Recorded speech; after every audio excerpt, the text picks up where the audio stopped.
நாம் இந்த 3 நாட்களும் கர்த்தருடைய வருகை குறித்து தான் பார்க்க போகிறோம். மாலை வேளையிலே கர்த்தருடைய வருகை எவ்வளவு சமீபம் என்பதாக நாம் அறிந்திருக்கிறபடி சபை என்கிறதான இந்த அமைப்பு கர்த்தர் ஏற்படுத்தினது. அதற்கு முன்னாடி 4000 வருஷமாக அதை ரகசியமாக வைத்திருந்தார் என்று அவர் எழுதார். எபேசியருக்கு எழுதும்போது ரகசியமாக இருந்துச்சு அந்த சபையினுடையதான இந்த காலகட்டம், சபையினுடையதான தேவனுக்கும் சபைக்கும் உள்ளதான உறவு, இது எல்லாமே ரகசியமாக வச்சுருந்தாராம். பழைய ஏற்பாட்டில் யாருக்கும் வெளிப்படுத்தலையா, ஆனால் அவங்க எல்லாருக்கும் மறைமுகமாக இருந்துச்சு, யாருக்கும் வெளிப்பாடு இல்லை. அப்படி முக்கியமானது தான் சபை. இந்த சபையினுடைய காலம் மாதிரி ஒரு காலத்தை நீங்கள் சரித்திரத்தில் எங்கேயுமே பார்க்க முடியாது. உலகம் உண்டானதுலேருந்து இதுதான் மகிமையான காலம், பூமியினுடைய மகிமையான காலம். நீங்களும் நானும் அந்த காலத்துக்குரியதான ஜனங்கள். கர்த்தர் முன்குறித்து தனக்கென்று தேர்ந்தெடுத்து தன்னோடு கூட வைத்துக் கொள்வதற்கு கர்த்தர் இந்த காலங்களை நியமித்தார். 2000 வருஷத்தை அதில் தான் நீங்களும் நானும் தேர்ந்தெடுக்கப்பட்டிருக்கிறோம். அப்படிப்பட்டதான ஒரு மகிமையான காலத்துக்குள்ளே ஒரு கர்த்தரால் நடத்தப்படுகிறதான சபை. அப்படி இந்த சபையினுடையதான முடிவு என்னவென்றால் இயேசு கிறிஸ்துவின் வருகையோடு கூட தான் முடியும். அது ஆரம்பிக்கும் பொழுதே அதோடைய முடிவு நிர்ணயிக்கப்பட்டது. நான் வந்து நான் எங்கே இருக்கிறேனோ அவங்களை அழைத்து கொண்டு நான் அங்கே போவேன். அதான் ஆண்டவர் சொன்னது. ரெண்டாவது, இந்த சபையினுடைய உடன்படிக்கைன்னு நம்ம சொல்கிறோம் இல்லையா, கவனன்ட், கம்யூனியன் எடுக்கிறோமே, அந்த கம்யூனியன் என்ன சொல்லி எடுக்கிறோம்? நான் வருமளவும் என்னை நினைவு கூறும்படி இதை செய்யுங்கள் என்றார். அப்போ அந்த கம்யூனியனும் அவர் வர வரைக்கும் தான் இருக்கும். பைபிள் எடுத்துக்கோங்க, கடைசியாக என்ன சொல்லி பைபிள் முடியுது? ஆவியும் மனவாட்டியும் வா என்பார்களாக, கேட்கிறவனும். ஸோ அதுவும் வருகையோடு கூட முடிவடைகிறது. அப்போது வருகை தான் இருக்கிறதுலே ரொம்ப இம்பார்ட்டண்ட்டான ஒரு மிக முக்கியம். மூல உபதேசங்கள் நிறைய இருக்குது, ரட்சிப்பு, ஞானஸ்தானம், அபிஷேகம் எல்லாம் இருக்குது. அந்த வரிசையிலே வருகை தான் கடைசி, ரொம்ப இம்பார்ட்டன்ட். இப்போ சபையினுடைய தரிசனம் அந்த வருகையை நோக்கி தான் இருக்கணும். நான் இயேசு வரும்போது போகணும்.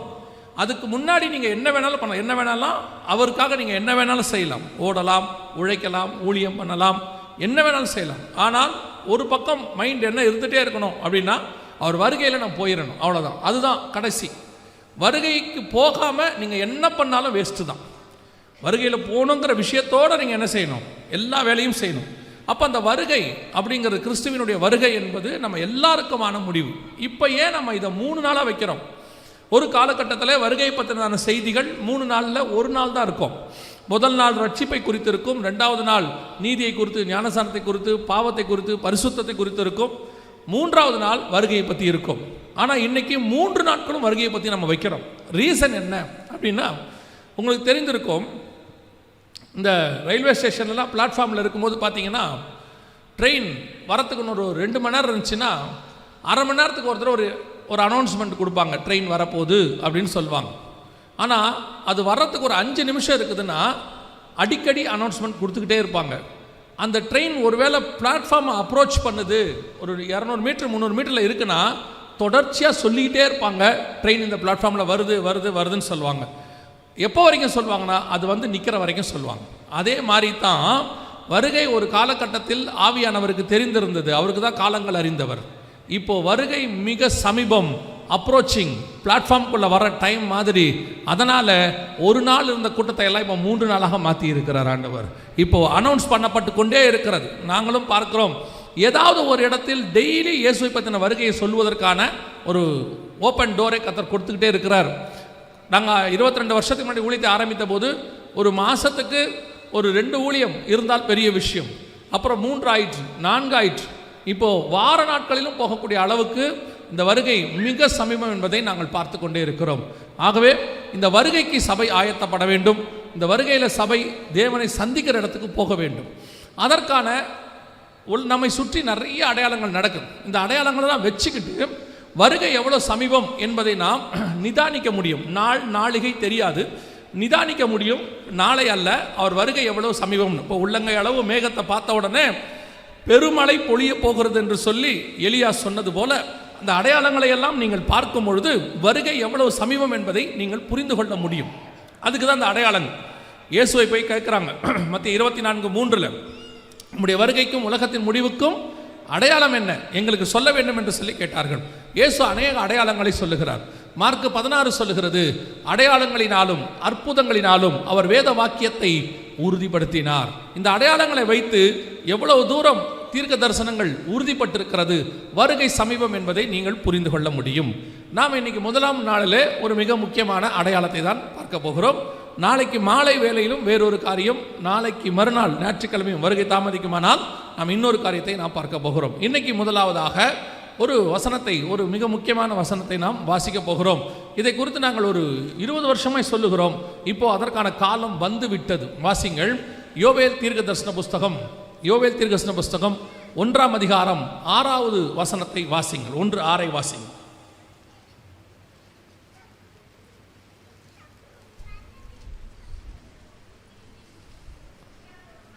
யோவேல் இருக்கா?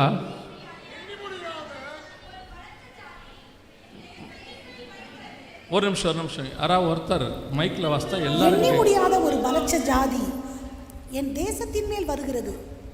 அதன் பற்கள் சிங்கத்தின் பற்கள், துஷ்ட சிங்கத்தின் கடைவாய் பற்கள் அதற்கு உண்டு. கண்களை மூடுவோம். அது என் திராட்சை செடியை அழித்து. போதும், கண்களை மூடுவோம். நல்ல தகப்பனே, சர்வ வல்லமையுள்ள எங்கள் ஆண்டவரே, நாட்களுக்காக உமக்கு ஸ்தோத்திரம். கிருபையுள்ள கரத்தலை தாழ்த்துகிறோம். எங்கே தலை தாழுகிறதோ அங்கேயே நீர் உயர்த்துகிற தேவனாய் இருக்கிறீர். எங்கே நாங்கள் வீழ்த்தப்படுகிறோமோ அங்கேயே எங்கள் நெருக்க பண்ணுகிறவராய் இருக்கிறீர். எங்கே நாங்கள் அவமானப்படுத்தப்படுகிறோமோ அங்கேயே எங்களை உயர்த்தி பிடிக்கிறவராய் இருக்கிறீர். எங்கே நாங்கள் ஆண்டவரை மரணித்தோமோ அங்கேயே எங்களை உயிரோடு கூட எழும்பி நிற்க பண்ணுகிறவராய் இருக்கிறீர். தேவனாகிய கர்த்தர் அற்புதத்தின் தேவன், அதிசயத்தின் தேவன், மகத்துவத்தின் தேவன். தாவீது சகலவற்றையும் திருப்பி கொண்டான் என்று சொல்லப்பட்டபடி தேவனாகிய கர்த்தர் எங்களுக்கு எல்லாவற்றையும் திருப்பி கொடுக்கிற தயவுக்காக உமக்கு நன்றி. இந்த நாளும் அப்படிப்பட்ட ஒரு விசேஷித்த நாளாக இருப்பதற்காக உமக்கு நன்றி ஆண்டவரே. இந்த முதலாம் நாளிலே கர்த்தர் நீர் எங்களோடு கூட பேசுவீராக, இடைபடுவீராக, உடைய வார்த்தைகளை அனுப்புவீராக. ஆண்டவரே, நீர் பேசும், நீர் இடைபடும். எங்கள் ஆண்டவர் இயேசு கிறிஸ்துவின் நாமத்தில் பிதாவே, அல்லேலூயா. யோவேல் புஸ்தகம் கடைசி காலத்துக்குரியதான காரியங்களை வரிசையாக சொல்லுகிறதான ஒரு புஸ்தகம். நீங்கள் 2ஆம் அதிகாரத்தில் நீங்கள் அந்த யோவேல் புஸ்தகத்தெல்லாம் வாசிக்கும் பொழுது அப்போஸ்தலர் 2ல் மாம்சமான யாவர் மேலும் ஆவியை ஊற்றுவேன்னு அந்த பரிசுத்த ஆவியானவர் ஊற்றப்படக்கூடியதான அந்த காரியத்தை சொல்லும்போது யோவேலுடைய தீர்க்க தரிசனத்தை தான் பேதுரு எழுதுகிறார். கர்த்தருடைய நாள் வரும் என்று பேதுரு எழுதக்கூடிய காரியங்கள் எல்லாமே யோவேல் புஸ்தகத்தில் சொல்லப்பட்ட காரியங்களை தான் சொல்லப்பட்டிருக்கிறது. இந்த யோவேல் புஸ்தகத்துக்கும் கடைசி காலத்துக்கும் நிறைய அடையாளங்கள் இருக்கு. குறிப்பாக இந்த கொரோனா நாட்களில் 2020 பழைய ஏற்பாட்டை வேறு விதமாய், இன்னும் சொல்ல போனால் அதனுடைய உண்மையான விதமாய் தியானிப்பதற்கு கர்த்தர் சொல்லி கொடுத்தார். அப்போ அந்த வசனத்தை எல்லாம் தியானிக்கும் பொழுது அந்த பழைய ஏற்பாட்டுக்குள்ளே இந்த தானியேலிலிருந்து மல்கியா வரைக்கும் இருக்கிற அந்த புஸ்தகங்களுக்குள்ளே இயேசு கிறிஸ்துவினுடையதான வருகை குறித்த காரியங்கள், அரசாட்சி, ஆயிடவர்ஸ் அரசாட்சி, இவையெல்லாம் டைம் லைனாக அப்படியே வரிசை கிரமமாக கொடுக்கப்பட்டிருக்கிறதை பார்க்க முடிஞ்சிச்சு. அதில் ஒரு மிக முக்கியமான காரியம்தான் 1ஆம் அதிகாரம் 6வது வசனம். யோவேல் புஸ்தகம், எண்ணி முடியாத ஒரு பலத்த ஜாதி என் தேசத்தின் மேல் வருகிறது. அதன் பற்கள் சிங்கத்தின் பற்கள், துஷ்ட சிங்கத்தின் கடவாய் பற்கள் அதற்கு உண்டு. எந்த இனத்தை பற்றி, எந்த மக்களை குறித்து ஆண்டவர் சொல்லுகிறார்? இதற்கு ஒத்த தீர்க்க தரிசனம் எங்கே இருக்கிறது புதிய ஏற்பாட்டில் அப்படின்னு சொன்னால், வெளிப்படுத்தின விசேஷம் 13ஆம் அதிகாரம் 1வது வசனத்தை வாசியுங்கள். வெளிப்படுத்தல் 13:1 வாசியுங்கள். வாசிங்க.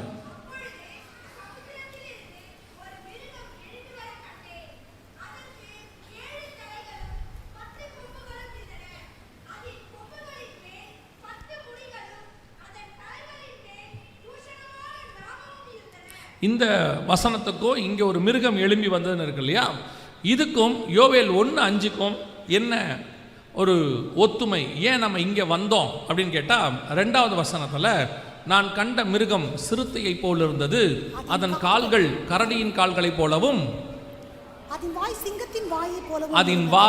சிங்கத்தின் வாயை போலவும் இருந்தது. யோவேல் 1:6 அதற்கு துஷ்ட சிங்கத்தின் பற்கள் வசனம் தெளிவாக சொல்லுகிறது.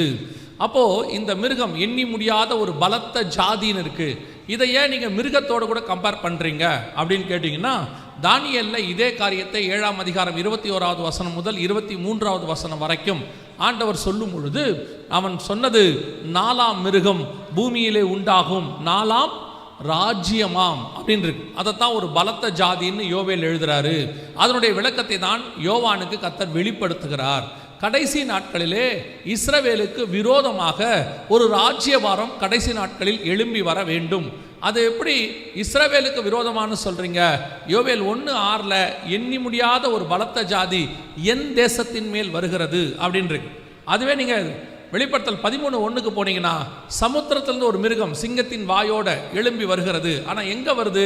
கடற்கரை மணலில் அவர் நிற்கிறார். 13:1 வாசிக்கும் பொழுது, பின்பு நான் கடற்கரை மணலில் மேல் நின்றேன். கடற்கரை மணல் என்பது தீர்க்க தரிசனத்தின்படி எதை குறிக்கும் அப்படின்னு கேட்டா, ஓசியாவின் புஸ்தகம் 1ஆம் அதிகாரம் 10வது வசனத்தை வாசியுங்கள். ஓசியாவின் புஸ்தகம் 1ஆம் அதிகாரம் 10வது வசனம். இஸ்ரவேல் புத்திரரின் தொகை அளக்கவும் எண்ணக்கூடாதுமான கடற்கரை மணலை போல் இருந்தது. அப்ப கடற்கரை மணல் என்பது இஸ்ரவேலுக்கு அடையாளமாக இருக்கிறது. இஸ்ரவேல் மத்தியிலே நான் நின்றேன். 13:1 வெளிப்படுத்தல்.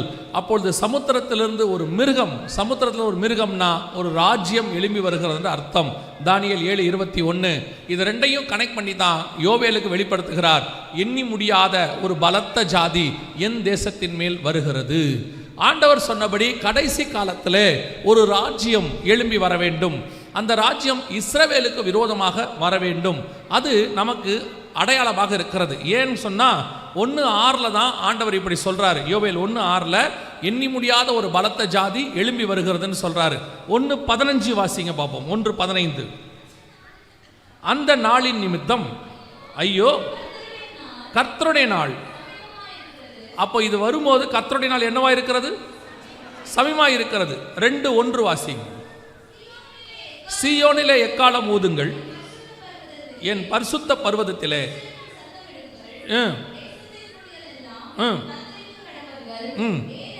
ஏனெனில் கர்த்தருடைய நாள் வருகிறது.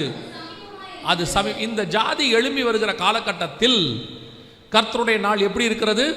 சமீபமா இருக்கிறது. 2 பேதுருவின் புஸ்தகம் 3:9-10 இதோ கர்த்தருடைய நாள் இரவிலே திருடன் வருகிற விதமாய் வரும். அப்போ கர்த்தருடைய நாள் வருவதற்கு முன்பதாக ஒரு பலத்த ஜாதி இஸ்ரவேலுக்கு விரோதமாக எழும்ப வேண்டும். வெளிப்படுத்தல் 13:1 அதை சொல்லுகிறது. இப்பொழுது ஒரு பலத்த ஜாதி, அது ஆண்டவர் சொன்னபடி ஒரு பெரிய அரசாங்கம், ஒரு கவர்மெண்ட் எழும்பி இருக்கிறது. ஆண்டவர் சொன்ன அந்த கடைசி நாட்கள் அந்த மிருகம் எழும்பி வருகிறது என்றால், அந்த பலத்த ஜாதி எழும்பி வருகிறது என்றால், அதற்கு பின்னால் கர்த்தருடைய நாள் வருகிறது என்று அர்த்தம். அல்லேலூயா. அதுக்கு பின்னால் கர்த்தருடைய நாள் எப்படி இருக்கிறது? சமீபமாக இருக்கிறது என்று சொல்லி அர்த்தம். அப்போ அந்த எண்ணி முடியாத பலத்த ஜாதி, அந்த ராஜ்யம், அந்த கவர்மெண்ட் எது என்பது நமக்கு தெரிந்தால்தான் அது. ஏன்னா இயேசு பரமேறி போனதிலிருந்து நிறைய ஜாதி பெரிய, அதாவது நிறைய கவர்மெண்ட் எழும்பி இருக்கிறது. இயேசு பரமேறி போன பிறகு ரோம சாம்ராஜ்யம், ரோமத்திலிருந்து ரிஃபார்ம்டு ரோமன் எம்பையர், பைசாண்டியர் எம்பையர் அப்படின்லாம் சொல்லுவாங்க. அதற்கு பிறகு ஃபாசிசம், நாசிசம், கம்யூனிசம், உலகம் முழுக்க எத்தனையோ அரசாங்கங்கள், பலத்த ஜாதி, இப்போ இருக்கிற அமெரிக்கா வரைக்கும் பலத்த ஜாதி எழும்பி இருக்கிறது. அப்படி இருக்கும் பொழுது எதை கர்த்தர் சொல்லுகிறார்? எந்த கவர்மெண்ட், எந்த அரசாங்கம் எழும்பி வருகிறது? அதுதான் நமக்கு ரொம்ப முக்கியம். வெளிப்படுத்தின விசேஷம் 13ஆம் அதிகாரம் 1வது வசனத்தில், பின்பு நான் கடற்கரை மணல் மேல் நின்றேன், சமுத்திரத்திலிருந்து ஒரு மிருகம் எழும்பி வர கண்டேன். அதற்கு 7 தலைகளும் 10 கொம்புகளும் இருந்தன. 7 தலைகள் என்றால் எதை குறிக்கிறது அப்படின்னு பார்த்தா, வெளிப்படுத்தின விசேஷம் 17ஆம் அதிகாரம் 9-10 வசனங்களை வாசிங்க. ஞானமுள்ள மனம் இதிலே விளங்கும். அந்த 7 தலைகளும் அந்த ஸ்திரீ உட்கார்ந்திருக்கிற 7 மலைகளாம். அந்த ஸ்திரீ உட்கார்ந்திருக்கிற 7 மலைகளாம். அப்போ அந்த 7 மலைகள் என்பது எதை 7 தலைகள் என்பது எதை குறிக்கிறது? 7 மலைகளை குறிக்கிறது. 10 கொம்புகள் என்பது எதை குறிக்கிறது? அதே வெளிப்படுத்தல் 17-12 வாசிங்க. 10 ராஜாக்களாம். அப்படியானால் கடைசியாக ஒரு ராஜ்யம் எழும்பி வர வேண்டும். அது 10 ராஜாக்களோடு கூட இருக்க வேண்டும். அது கடைசி நாட்களில் எழும்பி பூமியை ஆளுகை செய்ய வேண்டும். இதுதான் வேதம் நமக்கு சொல்லக்கூடியதான ஒரு அடையாளம். பொதுவாக வேதாகமத்தில் நாம் 3 விதமான செய்திகளை பார்க்கிறோம். பரிசுத்த ஆவியானவர் வரும்பொழுது பாவத்தை குறித்தும், நீதியை குறித்தும், நியாய தீர்ப்பை குறித்தும் கண்டித்து உணர்த்துவார். வேத வாக்கியங்கள் எல்லாம் தேவ ஆவியானவராலே அருளப்பட்டது. அப்போ ஆவியானவர் வேத வாக்கியத்தை கொடுத்திருந்தா வேத வாக்கியங்கள் எல்லாம் இந்த 3 பகுதிக்குள்ள தான் இருக்கும். பாவத்தை குறித்து, நீதியை குறித்து, நியாய தீர்ப்பை குறித்து. இப்போ நீங்கள் எதை வேணால் எடுத்துக்கோங்க, பைபிள் முழுக்க எடுத்துக்கோங்க. உதாரணமாக நான் சொல்கிறேன், பைபிளுடைய முதல் பிரசங்கியார் ஏனோக். அவர் எதை பற்றி பிரசங்கம் பண்ணார்னு யூதா 14-15 சொல்லுது. 1000 பரிசுத்தவான்களோடு தேவன் பூமியை நியாயம் தீர்க்க வருகிறார். முதல் பிரசங்கமே நியாய தீர்ப்பு தான். 2வது பிரசங்கம் நோவாக்குரியது, 10ஆம் தலைமுறை. 2 பேதுருவின் புஸ்தகம் 2ஆம் அதிகாரம் 5வது வசனம் சொல்லுது, பூர்வ காலத்தையும் தப்ப விடாமல் நோவா, நீதியை பிரசங்கித்தவனாகிய நோவா. அவருடைய 2வது பிரசங்கம் நீதியை குறித்து, அது முடிச்சாச்சு. அடுத்து ஆபிரகாமுக்கு என் சொல்லுக்கு கீழ்ப்படிந்தார், மோசேக்கு என் பிரமாணங்களை எழுதி கொடுத்தேன். இது எல்லாமே எதை குறித்து இருக்கிறது அப்படின்னு பார்த்தீங்கன்னா, தண்டனை, நியாய தீர்ப்பு இதை குறித்து இருக்கிறது. அதன் மூலமாக தற்காலிக ஒரு பாவ மன்னிப்பு அதை குறித்து இருக்கிறது. ஆபிரகாம் கர்த்தரை விசுவாசித்தான், அது அவனுக்கு நீதியாக எண்ணப்பட்டது, நீதியை குறித்து இருக்கிறது. இந்த 3ல தான் இருக்கும், அப்படியே முழுக்க இருக்கும். அதோடு இயேசு வந்துட்டார். முதல் பிரசங்கியார் பைபிளில் யோவான் ஸ்நானகன் எதை பற்றி பிரசங்கம் பண்ணார்? மனம் திரும்புங்கள், பரலோக ராஜ்யம் சமீபமாக இருக்கிறது, பாவத்தை குறித்து. அந்த மனம் திரும்பி அவங்களாம் என்ன எடுத்தாங்க யோவான் ஸ்நானகிட்ட?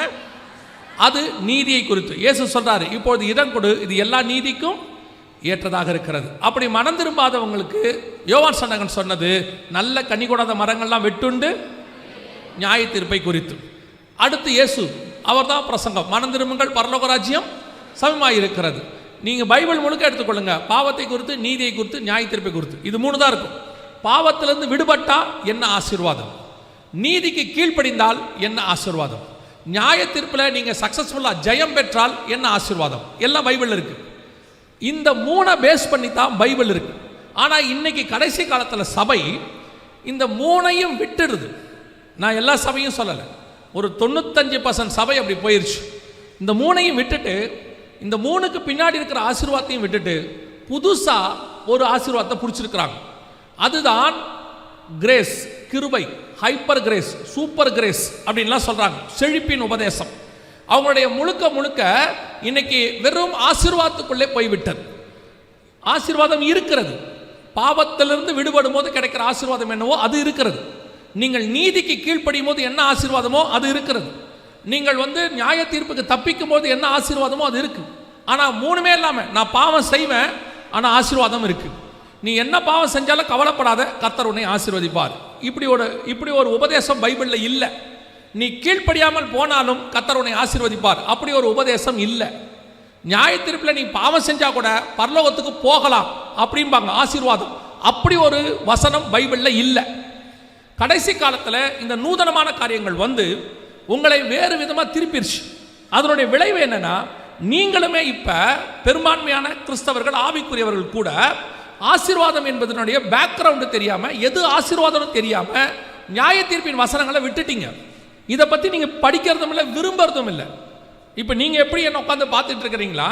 நாங்கள்லாம் இதை கேட்க தானே வந்திருக்கிறோம், நியாய தீர்ப்பின் வசனத்தை கேட்க தானே வந்திருக்கிறோம். ஏன்னா நீ ஆசீர்வாதத்தை பற்றி பேச மாட்டேன்னு எங்களுக்கு நல்லா தெரியும். அப்புறம் எதுக்கு நாங்கள் இங்கே உட்காந்துருக்குறோம்? நியாய தீர்ப்பை பற்றி கேட்கறது தானே உட்காந்துருக்கோம். ஏன் எங்களை சொல்கிற அப்படின்னு கேட்டால், நான் உங்களையே சொல்லலை, இந்த மைக் வழியாக ஆன்லைனில் சொல்லிகிட்டு இருக்கேன். வந்த உங்களை அல்ல, வராதவர்களுக்கு சொல்லிகிட்டு இருக்கேன். அப்படி வச்சுக்கோ. இன்னைக்கு என்ன இருக்குது? ஆசீர்வாதத்துக்கு பின்னால் சபை ஓடுது. ஆசீர்வாதம் இல்லை என்று சொல்லவில்லை, அது கீழானதல்ல, மேலானது, மகிமையானது. இந்த பூமியில் கிடைக்கிறதெல்லாம் என்னை பொறுத்த வரைக்கும் நம்முடைய தேவை, அதை பரலோகம் சந்திக்கிறது. நீங்கள் அந்த தேவையே ஆசீர்வாதமாக பார்த்துட்டீங்க. அதனால் என்ன ஆயிடுச்சுன்னா, மெய்யான ஆசீர்வாத பக்கம் போகாமல் விட்டுட்டீங்க. அதனுடைய விளைவு இப்போ நியாய தீர்ப்பு வரப்போகுது. இந்த நியாய தீர்ப்பு இப்போ யோசிச்சு பாருங்க. நோவா காலத்தில் ஜலப்பிரளயம் வந்துச்சு. காயின் கட்டின கோட்டை, பட்டணம், அதனால் ஏற்பட்டதான வளர்ச்சி எல்லாம் இருந்துச்சு. இப்போ நோவாவுடைய பேழைக்குள்ள இருக்கிறது ஆசீர்வாதமா, நோவின் பேழைக்கு வெளியே இருக்கிறது ஆசீர்வாதமா? உள்ளதான ஆசீர்வாதம். நோவா பேழைக்குள்ள என்ன இருந்துச்சு? வெறும் மிருகங்களும் சாப்பாடும் இருந்துச்சு. இப்போ உங்களை அப்படி விட்டா ஒத்துப்பீங்களா? வெறும் சாப்பாடோடையும் மிருகங்களோடையும் விட்டா நீங்கள் ஒத்துப்பீங்களா? இப்போ நீங்கள் என்ன நினைக்கிறீங்கன்னா, ஒரு மிருகத்தோடய வாழ்ந்துட்டு இருக்கிறேன், அதுவே கஷ்டமாக இருக்குது இல்லையா? மிருகங்களோட விட்டா எப்படி அப்படின்னு நினைக்கிறீங்க? இல்லை, சொல்கிறேன், ஒரு மிருகத்தோடையும் சாப்பாடோடையும் உங்களை விட்டுட்டா ஒத்துப்பீங்களா? ஆசீர்வாதம் தெரியுமா? இப்போ நோவாவுக்கு அதுதான் ஆசீர்வாதம். இல்லைன்னா அழிஞ்சு போயிடுவார், செத்து போயிடுவார். அதே மாதிரி தான் உங்களுக்கும் எனக்கும் என்ன தேவையோ அதை பரலோகம் கொடுக்கும். அந்த தேவை தான் நம்முடைய ஆசீர்வாதம், அவ்வளோதான். ஆனால் மெய்யான ஆசீர்வாதம் இனி வருகிறதா இருக்கிறது. பரலோகத்தின் தேவன் அவைகளை நமக்கு வைத்திருக்கிறார். இங்க உங்களுக்கு என்ன தேவையோ அது எல்லாத்தையும் கொடுப்பார், வாட் எவர் இட் இஸ். இப்போ பாருங்க, நம்ம சபையை எடுத்துக்கோங்க. ஆரம்பத்தில் ஒரு இடத்துல நம்ம ஆரம்பிக்கும் போது இவ்வளவு இன்ஃப்ராஸ்ட்ரக்சர் நமக்கு தேவைப்படலை. 2 ஸ்பீக்கர், ஒரு மைக் இருந்தால் போதும். அன்னைக்கு அதுதான் நமக்கு தேவை, அது ஆசீர்வாதமாக இருந்துச்சு. இன்னைக்கு இவ்வளவும் தேவைப்படுது. இவ்வளோ இருந்தால் தான் இவ்வளோ பேருக்கு பேச முடியும். இது ஆசீர்வாதம் இல்லை, தேவை. கர்த்தர் ஆசீர்வதிச்சிருக்கிறார், அவ்வளோதான். நாளைக்கு இதை விட அதிகமாக தேவைப்படும்.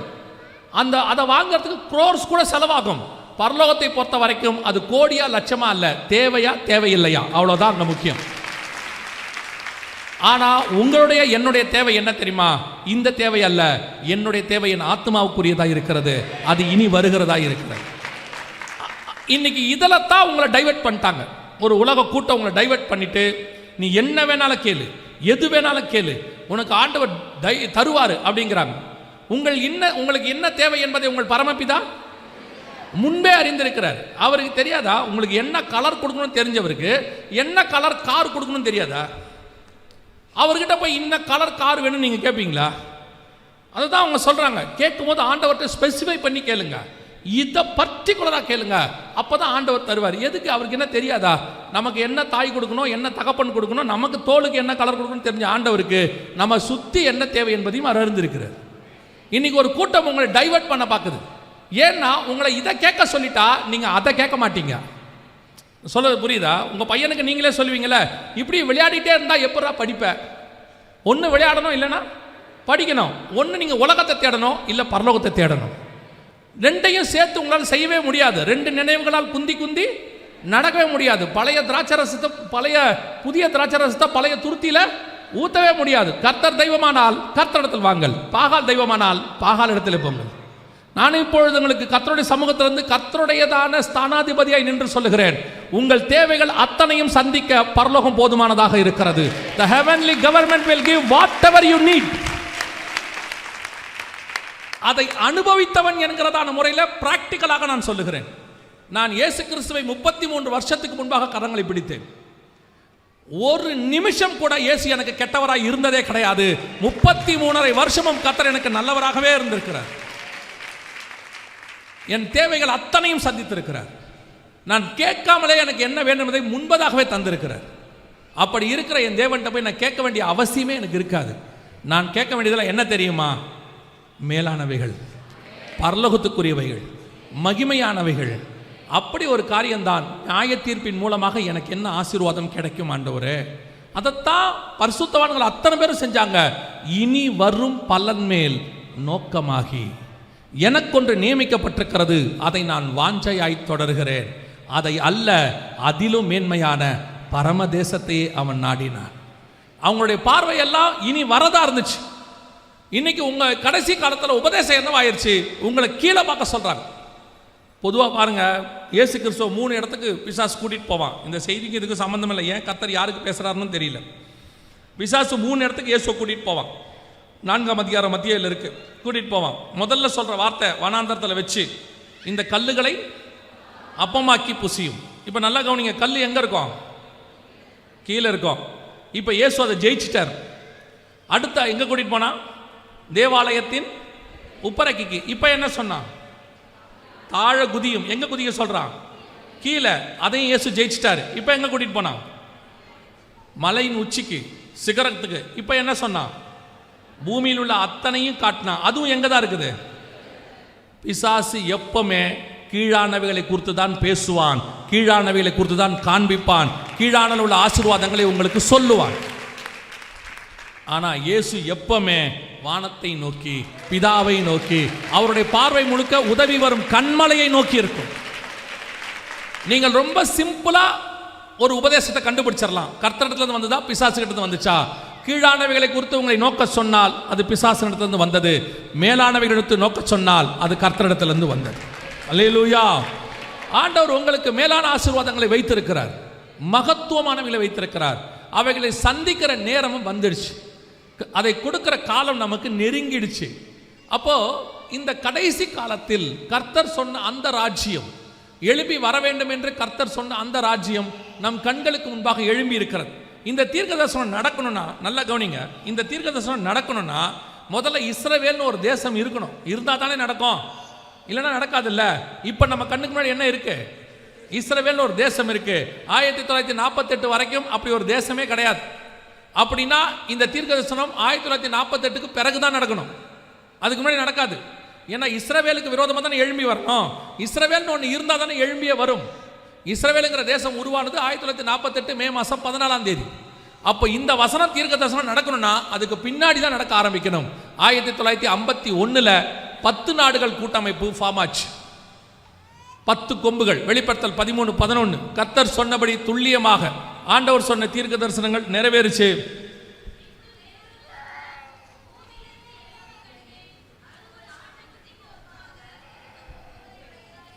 நல்லா கவனிங்க.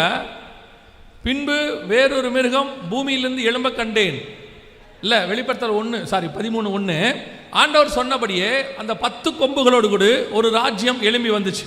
இதுதான் யூரோப்பியன் யூனியன் என்று சொல்லக்கூடியதான 10 நாடுகள் கூட்டமைப்பு. இன்னைக்கு 2004 வேதத்தை வாசிக்கும் போது கர்த்தர் சில காரியங்களை சொல்லி கொடுத்தார். இந்த ராஜ்யங்கள்லாம் எழும்புது, இதுதான் வேதத்தில் சொன்னதுன்னு சொல்லி.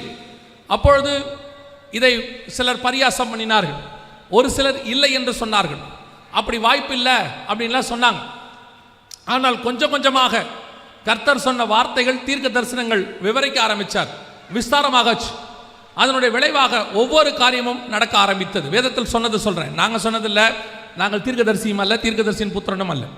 அந்த வேதத்தில் சொல்லப்பட்ட தீர்க்க தரிசனங்கள் ஒவ்வொன்றாக நடக்க ஆரம்பித்தது. ஆண்டவர் சொன்னபடி ஜனங்கள் மத்தியிலிருந்து ஒரு சாம்ராஜ்யம், 10 நாடுகள் கூட்டமைப்பு அப்படியே சொல்லி வச்ச மாதிரி துல்லியமாக எழும்பி வந்தது. இந்த ராஜ்யம் எழும்பி வருவதை குறித்து இன்னும் ஒரு இடத்துல ஆண்டவர் மிக தெளிவாக சொல்லுகிறார். வாசிங்கள், வெளிப்படுத்தின விசேஷம் 6ஆம் அதிகாரம் 2வது வசனத்தை வாசிங்கள். 6:2. யாராவது ஒருத்தர் பார்க்குறீங்களா? வரிசையா எல்லாரும் பார்க்குறாங்க.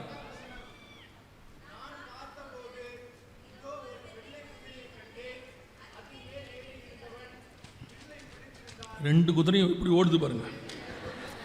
ஏதாவது ஒரு குதிரை நிற்கலாம் இல்லை, ஆனால் இந்த குதிரை எதையுமே கண்டுக்கல பாருங்க. இடதுபுறமும் வலதுபுறம் அவர் இந்த உலகத்திலே இல்லை. இப்போ அவர் நீங்களே வாசிங்க பிரதர், திரும்பி 6:2.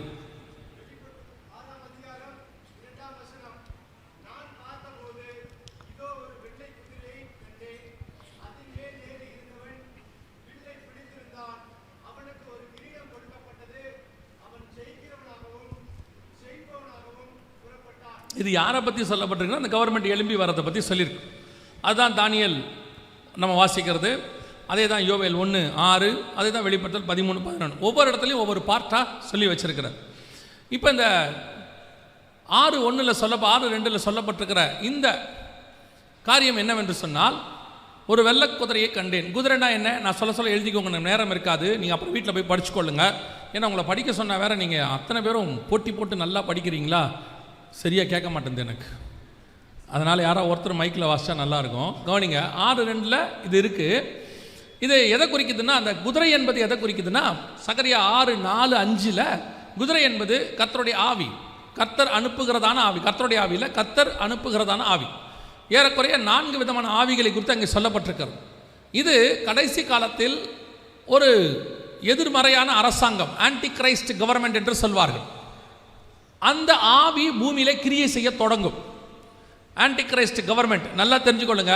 அந்தி கிறிஸ்து என்பது ஒரு மனுஷன் வருவான், ஆனால் அவன் மேல் அந்த ஆவி இறங்கின பிறகுதான் அவன் அந்தி கிறிஸ்துவாக வெளியே தெரிவான். இப்போ நீங்களும் நானும் இருக்கிறோம், நமக்குள்ள ஆவியாத்மா சரீரம் இருக்கு. ஆனால் பரிசுத்த ஆவியானவர் வந்த பிறகுதான் நாம் ஆவிக்குரியவர்களாக மாறுகிறோம். அது வரைக்கும் ஆவிக்குரியவர்கள் என்ன செய்யல, மாறல. இயேசு கிறிஸ்து பரிசுத்த ஆவியிலேயே பிறந்தவர், ஆனால் அவர் மேல் ஆவியானவர் வந்து இறங்கினார் அப்படின்னு இருக்கு. அதே மாதிரி தான் அந்தி கிறிஸ்துங்கிற ஒரு மனுஷன் இருப்பான், அவன் மேலே அந்த ஆவி வந்து இறங்கும். இறங்கினாதான் அவன் அந்தி கிறிஸ்துவாக உலகத்துக்கு வெளிப்படுவான். அந்த ஆவியை குறித்து 2 தெசலோனிக்கேயர் 2ஆம் அதிகாரம் 3 முதல் 9 வசனத்தில் இருக்கு. வீட்டில் போய் வாசிச்சு கொள்ளுங்க. 3லேருந்து 9 வரைக்கும் இருக்கு.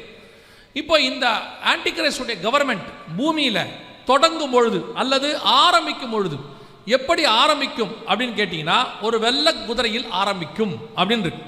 வெள்ளை கலர் என்பது உங்க எல்லாருக்கும் நல்லா தெரியும். வெள்ளை கலர் என்பது உலகத்தை பொறுத்த வரைக்கும் எதை குறிக்கிறது, சமாதானத்தை குறிக்கிறது. அந்த கவர்மெண்ட் புறப்படும் போது எப்படி புறப்படும், சமாதானமாய் புறப்படும்.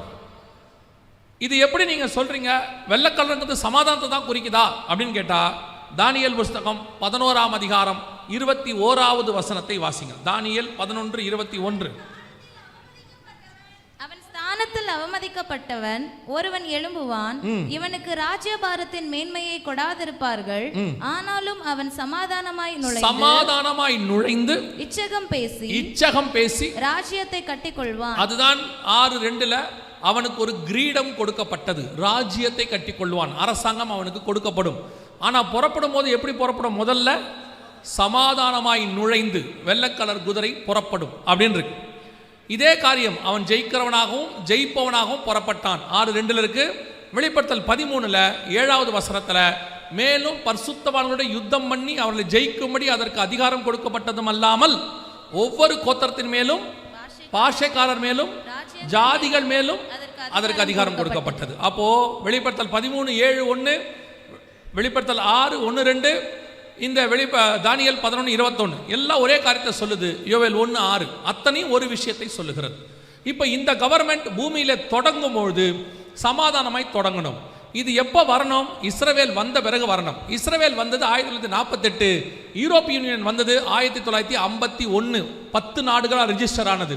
அவங்க கொஞ்சம் கொஞ்சமா 3, 6, 9 ஆகி கடைசியா 10 மாறினாங்க. 10 மாறினது 1951. அவர்கள் சமாதானமாய் நுழைந்து, கவனிங்கள், இந்த வீடியோவை பாருங்க.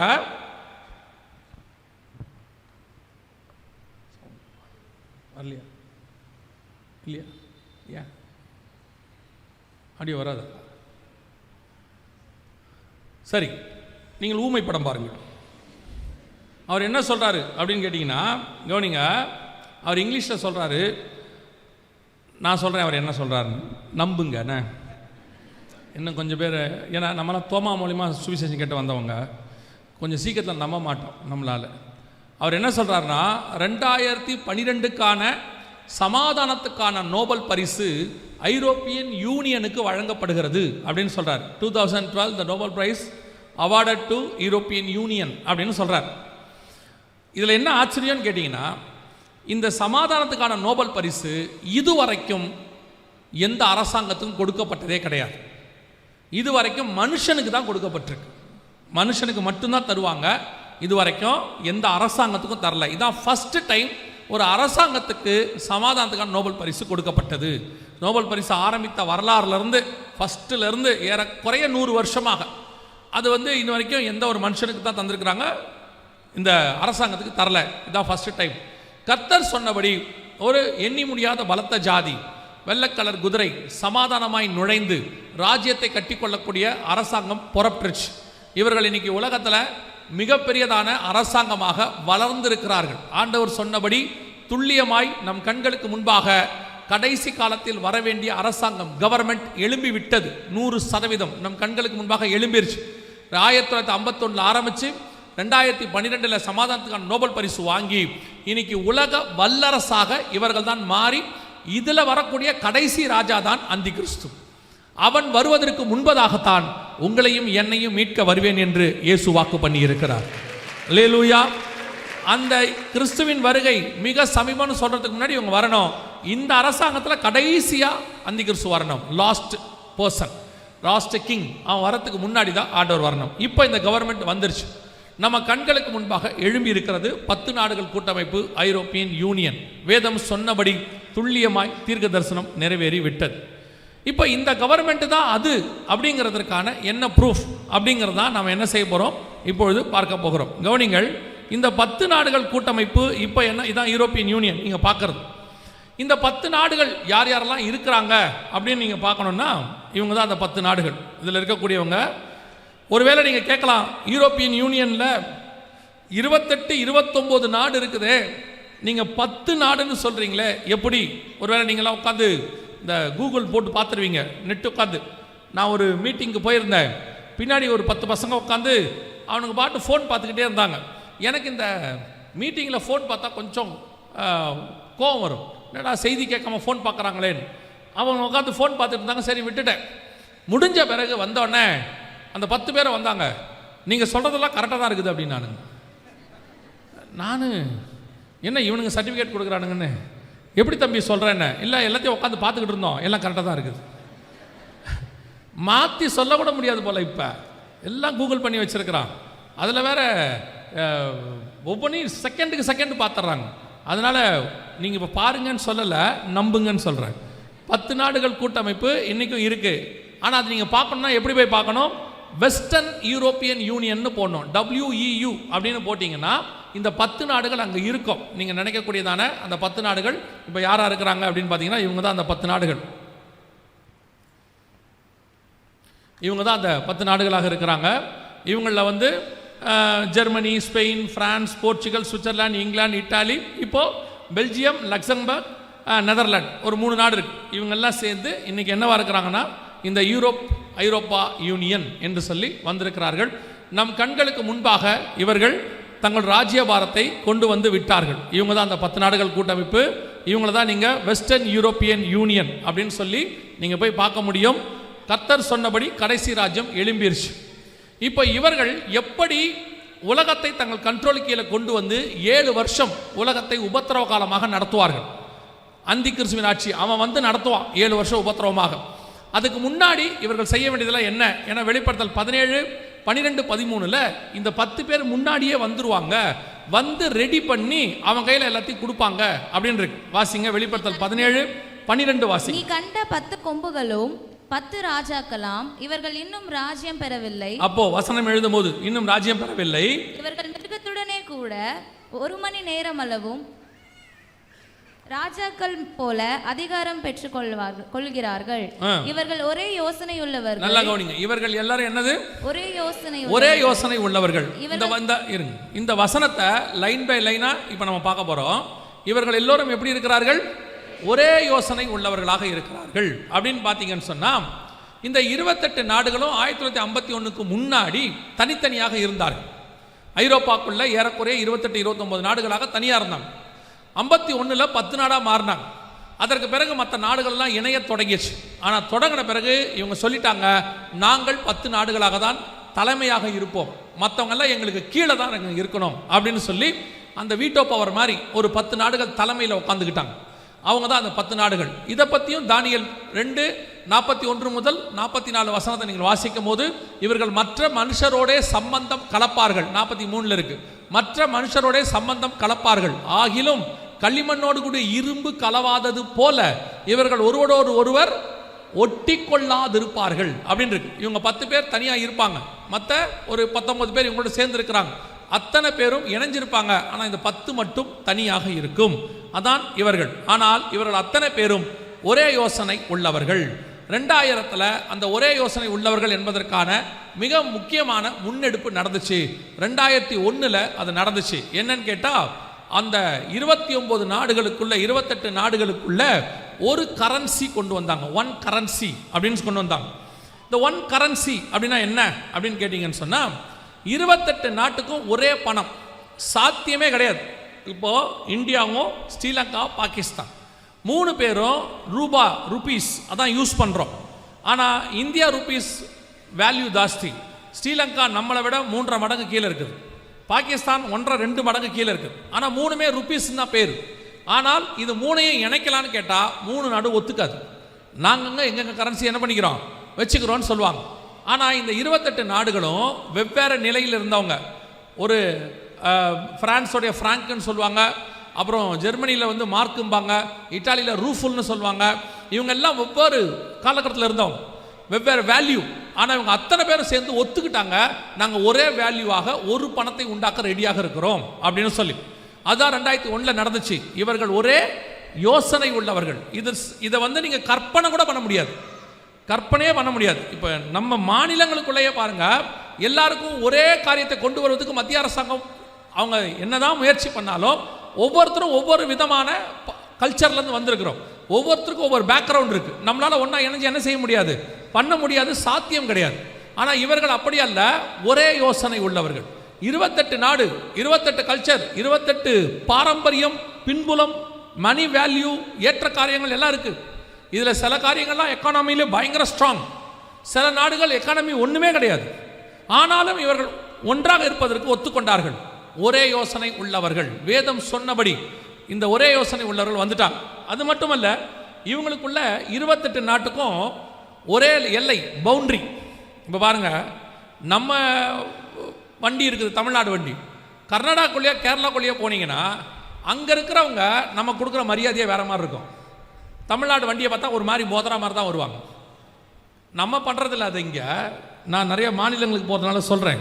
அந்தந்த மாநிலத்துக்கு போனால் அந்தந்த வாகனத்துக்குன்னு ஒரு தனி மரியாதை. அவங்க மற்றவங்களுக்கு ஒரு மரியாதை கொடுக்க மாட்டாங்க, யூஸ்வல். ஏன்னா நீ எங்கள் எல்லையை தாண்டி வராத. ஒரு ஆற்று தண்ணி ஒரு எல்லையை தாண்டி வரத்துக்குள்ள அது படுற பாடு என்னன்னு உங்களுக்கும் எனக்கும் தெரியும் இல்லையா? அதுவே தாண்டி வரதுக்கு எவ்வளோ கஷ்டப்படுது. 28 நாட்டுக்கும் ஒரே எல்லை, ஒரே பவுண்டரி, எங்கேயும் நிறுத்தி கேட்க மாட்டாங்க. நாங்கள் ஊழியத்துக்காக ஜெர்மனிக்கு போயிருந்த போது அடுத்து பிரான்ஸுக்கும் டென்மார்க்கெல்லாம் போக வேண்டியிருந்தது. எந்த இடத்துக்கு போகும்போது எங்கேயும் நிறுத்தி அவங்க கேட்கவே இல்லை. வெளிநாட்டுக்காரங்களாக இருந்தால் ஒரு விசா தான், மொத்த ஐரோப்பாவுக்கும் ஒரே விசா, ஷெங்கன் விசா எடுத்துகிட்டு நீங்கள் எங்கே வேணாலும் ட்ராவல் பண்ணலாம். அதுவும் ஐரோப்பாக்காரங்களாக இருந்தால் விசா கூட கிடையாது, பாஸ்போர்ட் கையில் இருந்தால் போதும், தே கேன் ட்ராவல். ஒரே எல்லை. இதெல்லாம் சாத்தியமானு யோசித்து பாருங்க. இது இந்த காலகட்டத்தில் அதுவும் சாத்தியமா? இவங்க எல்லாம் வெவ்வேறு மொழிக்காரங்க. பிரான்ஸ் பிரெஞ்சு பேசுகிறவங்க, இத்தாலிக்காரங்க லத்தீன் பேசுகிறவங்க, ஜெர்மனி வேற மொழி பேசுகிறவங்க. இவங்க அத்தனை பேரும் ஒரே பவுண்டரி, நாங்கள் ஒன்றா இருக்கிறோன்னு ஒத்துக்கிறாங்க. இது கேட்கறதுக்கு வேணால் ஈஸியாக இருக்கும், நடக்கிறதுக்கு நடைமுறையில் சாத்தியமே கிடையாது. ஆனால் நடந்திருக்குது. இப்போவும் சொல்லுவேன், இந்த பூமியில் மனுஷங்க ஒரு விஷயத்தை அக்செப்ட் பண்ணுறாங்க, ஒரு விஷயத்தை எதிர்க்கிறாங்கன்னா அதுக்கு கர்த்தர் துணை இல்லாமல் நடக்காது. நான் சொல்றது புரியுதா? எப்படிங்க? கர்த்தர் தம்முடைய வார்த்தையை நிறைவேற்றுறதுக்காக மனுஷனை எப்படி வேணாலும் திருப்புவார். அவர் நினைச்சார்னா பார்வோன் இருதயத்தை கடினப்படுத்துவார். அவர் நினைச்சார்னா நேபுகாத் நேச்சாரின் இருதயத்தை மனுஷ இருதயமாய் மாற்றுவார். எனக்கு ஒரு மூத்த ஊழியர் சொல்லி கொடுத்தார் நாகர்கோயிலில். அவரை பார்க்க போயிருந்தபோது சொல்வார், பாஸ்டர் எதை பற்றி கவலைப்படாதீங்க, கர்த்தர் நினைச்சா மனுஷன் இருதயத்தை சுற்றி திருப்புற மாதிரி திருப்புவாரும்பார். நான் 100% அதை நம்புவேன். அப்படியே 100%. நீங்கள் என்ன வேணாலும் ஓட்டு மிஷின் வச்சுக்கோங்க, என்ன வேணாலும் ஓட்டு போடுறத பேப்பர் வச்சுக்கோங்க, என்ன வேணாலும் தேர்தல் முறையை மாற்றிக்கோங்க. இப்பவும் சொல்லுவேன், கர்த்தர் எவனை ராஜாவாக்க வேண்டும் என்று வைத்திருக்கிறாரோ அவன் பக்கம் மக்கள் இருதயத்தை திருப்புகிறவர் அவர்தான். அவர் மிஷின் எல்லாம் கை வைக்க மாட்டார். நான் ஒருத்தர் சொன்னார், தீர்க்க தரிசனம் ஒன்று சொல்லிட்டார், நடந்தது மாற்றி நடந்துருச்சு. கர்த்தர் சொன்னார்னு ஒரு தீர்க்க தரிசனம் என்ன பண்ணிட்டாரு, சொல்லிட்டாரு, நடந்தது மாற்றி நடந்துருச்சு. அப்போ அவரை கேட்டாங்க, நீங்கள் சொன்னதுக்கு மாற்றி நடந்துச்சே, கர்த்தர் சொன்னபடி தான் ஜனங்க ஓட்டு போட்டாங்க, ஆனால் இவங்க மிஷினை மாற்றிட்டாங்க. கர்த்தருடைய வார்த்தையை விட மிஷின் பவர்ஃபுல் ஆயிடுச்சு. புரியுதா? இப்போ நான் ஆண்டவர் எனக்கு உணர்த்தினது என்னென்னா, சில நேரங்களில் அது துன்மார்க்கரோ சன்மார்க்கரோ, அது பரிசுத்தவானோ நீதிமானோ அநீதிமானோ அதெல்லாம் தெரியாது. யாரை கர்த்தர் கொண்டு வரணும்னு ஆண்டவர் வச்சிருப்பார். சில நேரத்தில் யெகூவையும் கொண்டு வருவார், சில நேரத்தில் ஆசகேலையும் கொண்டு வருவார், சில நேரத்தில் தாவீதையும் கொண்டு வருவார், சில நேரத்தில் சவுலையும் கொண்டு வருவார். அந்தந்த நேரத்தில் எவனை கொண்டு வந்தால் என்ன பண்ண முடியும்னு கர்த்தருக்கு தான் தெரியும். ஏன்னா அவருக்கு அவர் வார்த்தை நடக்கணும், தீர்க்கத்தை நிறைவேற்றணும். அதனால ஆண்டவர் எவனை வேணாலும் கொண்டாடுவார், அவர் கொண்டாந்துருவார். அப்படி கொண்டாடுறதுக்கு கர்த்தர் மிஷினில் கை வைப்பாரா இல்லை ஓட்டு சீட்டில் கை வைப்பாருன்னு எங்கேயும் கை வைக்க மாட்டார். அப்படி கொண்டு வருவதுக்கு மனுஷங்க இருதயத்தில் கை வைப்பார். அவர் போய் எவனுடைய இருதயம் ஏவராரோ அதன்படி தான் அவன் செய்வான். என்னை பொறுத்த வரைக்கும் நாம் எல்லாம் ஆர்டிஃபிஷியல் டெக்னாலஜி மனுஷங்க படைக்கும் போதே நமக்கு கட்டளை கொடுக்குறவர் மேலே ஒருத்தர் உட்காந்துருக்கிறார், அவர் சொல்கிறபடி தான் நடக்கும். அதனால தான் நான் என்ன சொல்கிறேன்னா, நீங்கள் யார் வருவார்லாம் தீர்க்க தரிசனம் சொல்லாதீங்க, நீங்களும் போய் கேட்கவும் கேட்காதீங்க. அடுத்த வருஷம் யார் வருவா வெயிட் பண்ணிங்கன்னா உங்களுக்கே தெரியும். இப்போ நீங்கள் கேட்டு என்ன பண்ண போகிறீங்க? சிலர்லாம் போய் சும்மாவே இருக்க மாட்டாங்க. அப்படியே ஒரு 6 மாதம் ஆனவுடனே ஏதோ ஒரு தீர்க்கதரிசியை போய் கேட்டு, என் வயிற்றில் ஆண்டவர் எனக்கு என்ன குழந்தை கொடுப்பார். நான் சொல்லுவேன், 4 மாதம் வெயிட் பண்ணால் உங்களுக்கே தெரியும். இப்போ அதுக்கு முன்னாடி அர்ஜென்ட் என்ன பண்ண போகிறீங்க? அப்படியே உங்களுக்கு ஒரு குழந்தை கொடுக்கணுன்னா அவரே சொல்லிட்டு போகிறாரு, உங்ககிட்டயே சொல்லிட்டு போகிறாரு. ரெபேக்கால்ட்ட சொன்ன மாதிரி இவங்க போய் கேட்க, அவர் கண்ணை மூடி சுருக்கி பார்க்குறாரு, 10 நிமிஷம் ஸ்கேன் சென்டரில் பார்க்குற மாதிரியே பார்க்குறாரு.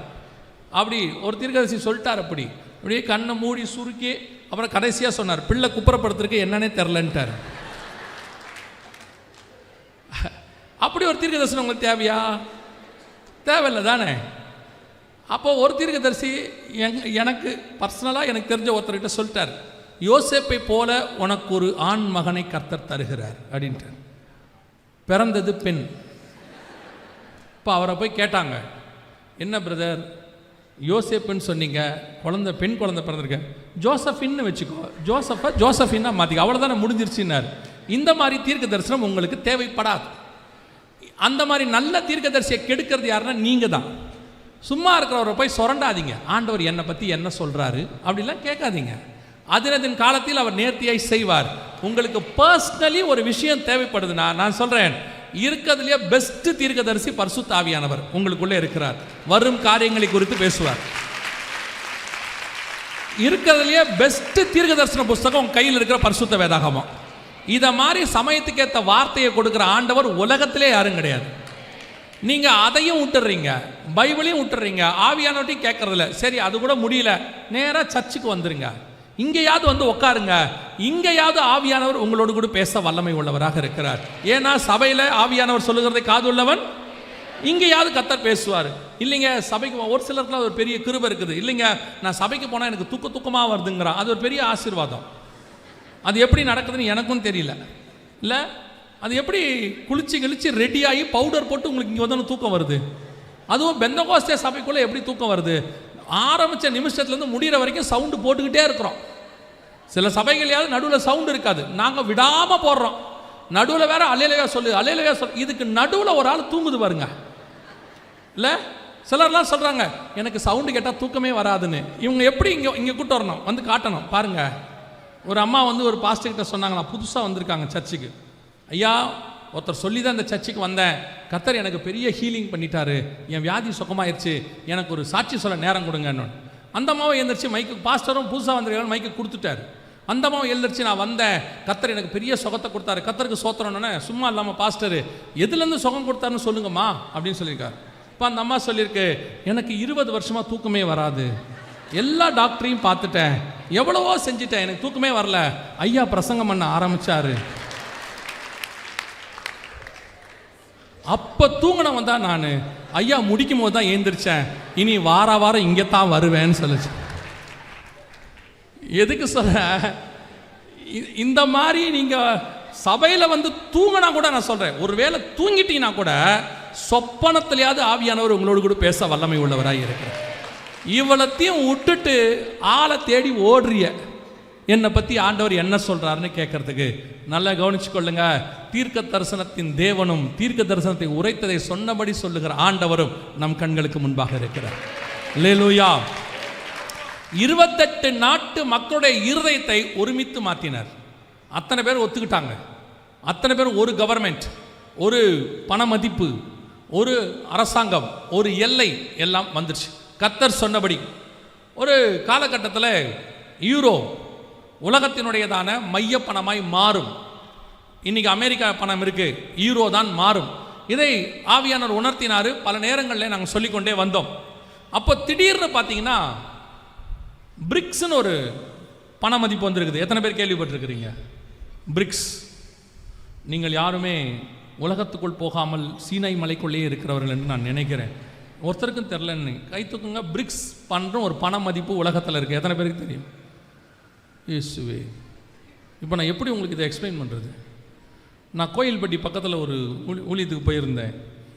3 நாள் 666 கம்ப்யூட்டர் WW எல்லாம் எடுத்து முடிச்சிட்டேன். முடித்த பிறகு ஒரு ஐயா 3ஆவது நாள் வந்தார். ரொம்ப நல்லா பிரசங்கம் பண்ணங்கய்யா, எனக்கு ரொம்ப யூஸ்ஃபுல்லாக இருந்துச்சு, ஆனால் ஒன்று தான் எனக்கு புரியலன்னார். என்னன்னு கேட்டேன். இந்த கம்ப்யூட்டரு WW தான் சொன்னீங்களே, அப்படின்னா என்னான்னு கேட்டார். 3 நாளும் பிரசங்கம் அதை பற்றி தான் பண்ணியிருக்கிறேன். அதுலேருந்து நான் கொஞ்சம் கேர்ஃபுல் ஆகிட்டேன். இப்போ சொல்லுங்கள், பிரிக்ஸ்னா எத்தனை பேருக்கு தெரியும்? நான் கேட்டதுக்காவது சும்மாவாக கை தூக்கலாம்ல. சரி, ஒரு 5 நாடுகள் சேர்ந்து ஒரு பணத்தை உருவாக்குனாங்க. Brazil, Russia, India, China, South Africa. கேள்விப்பட்டீங்களா? இந்த 5 நாடுகள் சேர்ந்து ஒரு பணத்தை கொண்டு வந்தாங்க. இப்போ இவங்களோட நிறைய நாடுகள் சேர்ந்து இருக்குது.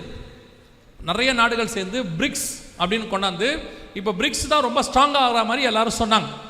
அப்போ நிறைய பேர் எங்களுக்கு கமெண்ட்டில் இந்த மாதிரி மெயிலெலாம் அனுப்பும்போது, நீங்கள் யூரோ வரும் அப்படின்னு சொல்கிறீங்க, ஆனால் நீங்கள் பிரிக்ஸ் வந்து இப்போ மேலே வந்துக்கிட்டு இருக்குது, எல்லாரும் பிரிக்ஸ் தான் வரும்னு சொல்கிறாங்க அப்படின்னு சொல்கிறாங்க. கவனிச்சுக்கொள்ளுங்கள், வேதத்தில் சொன்ன தீர்க்க தரிசனம் மட்டும்தான் நடக்கும். மற்ற நேரத்தில் சிலது வேற மாதிரி நம்ம கண்ணுக்கு படும், ஆனால் அது நடக்காது. கர்த்தருடைய வார்த்தை மட்டும் நிறைவேறும். அல்லேலூயா.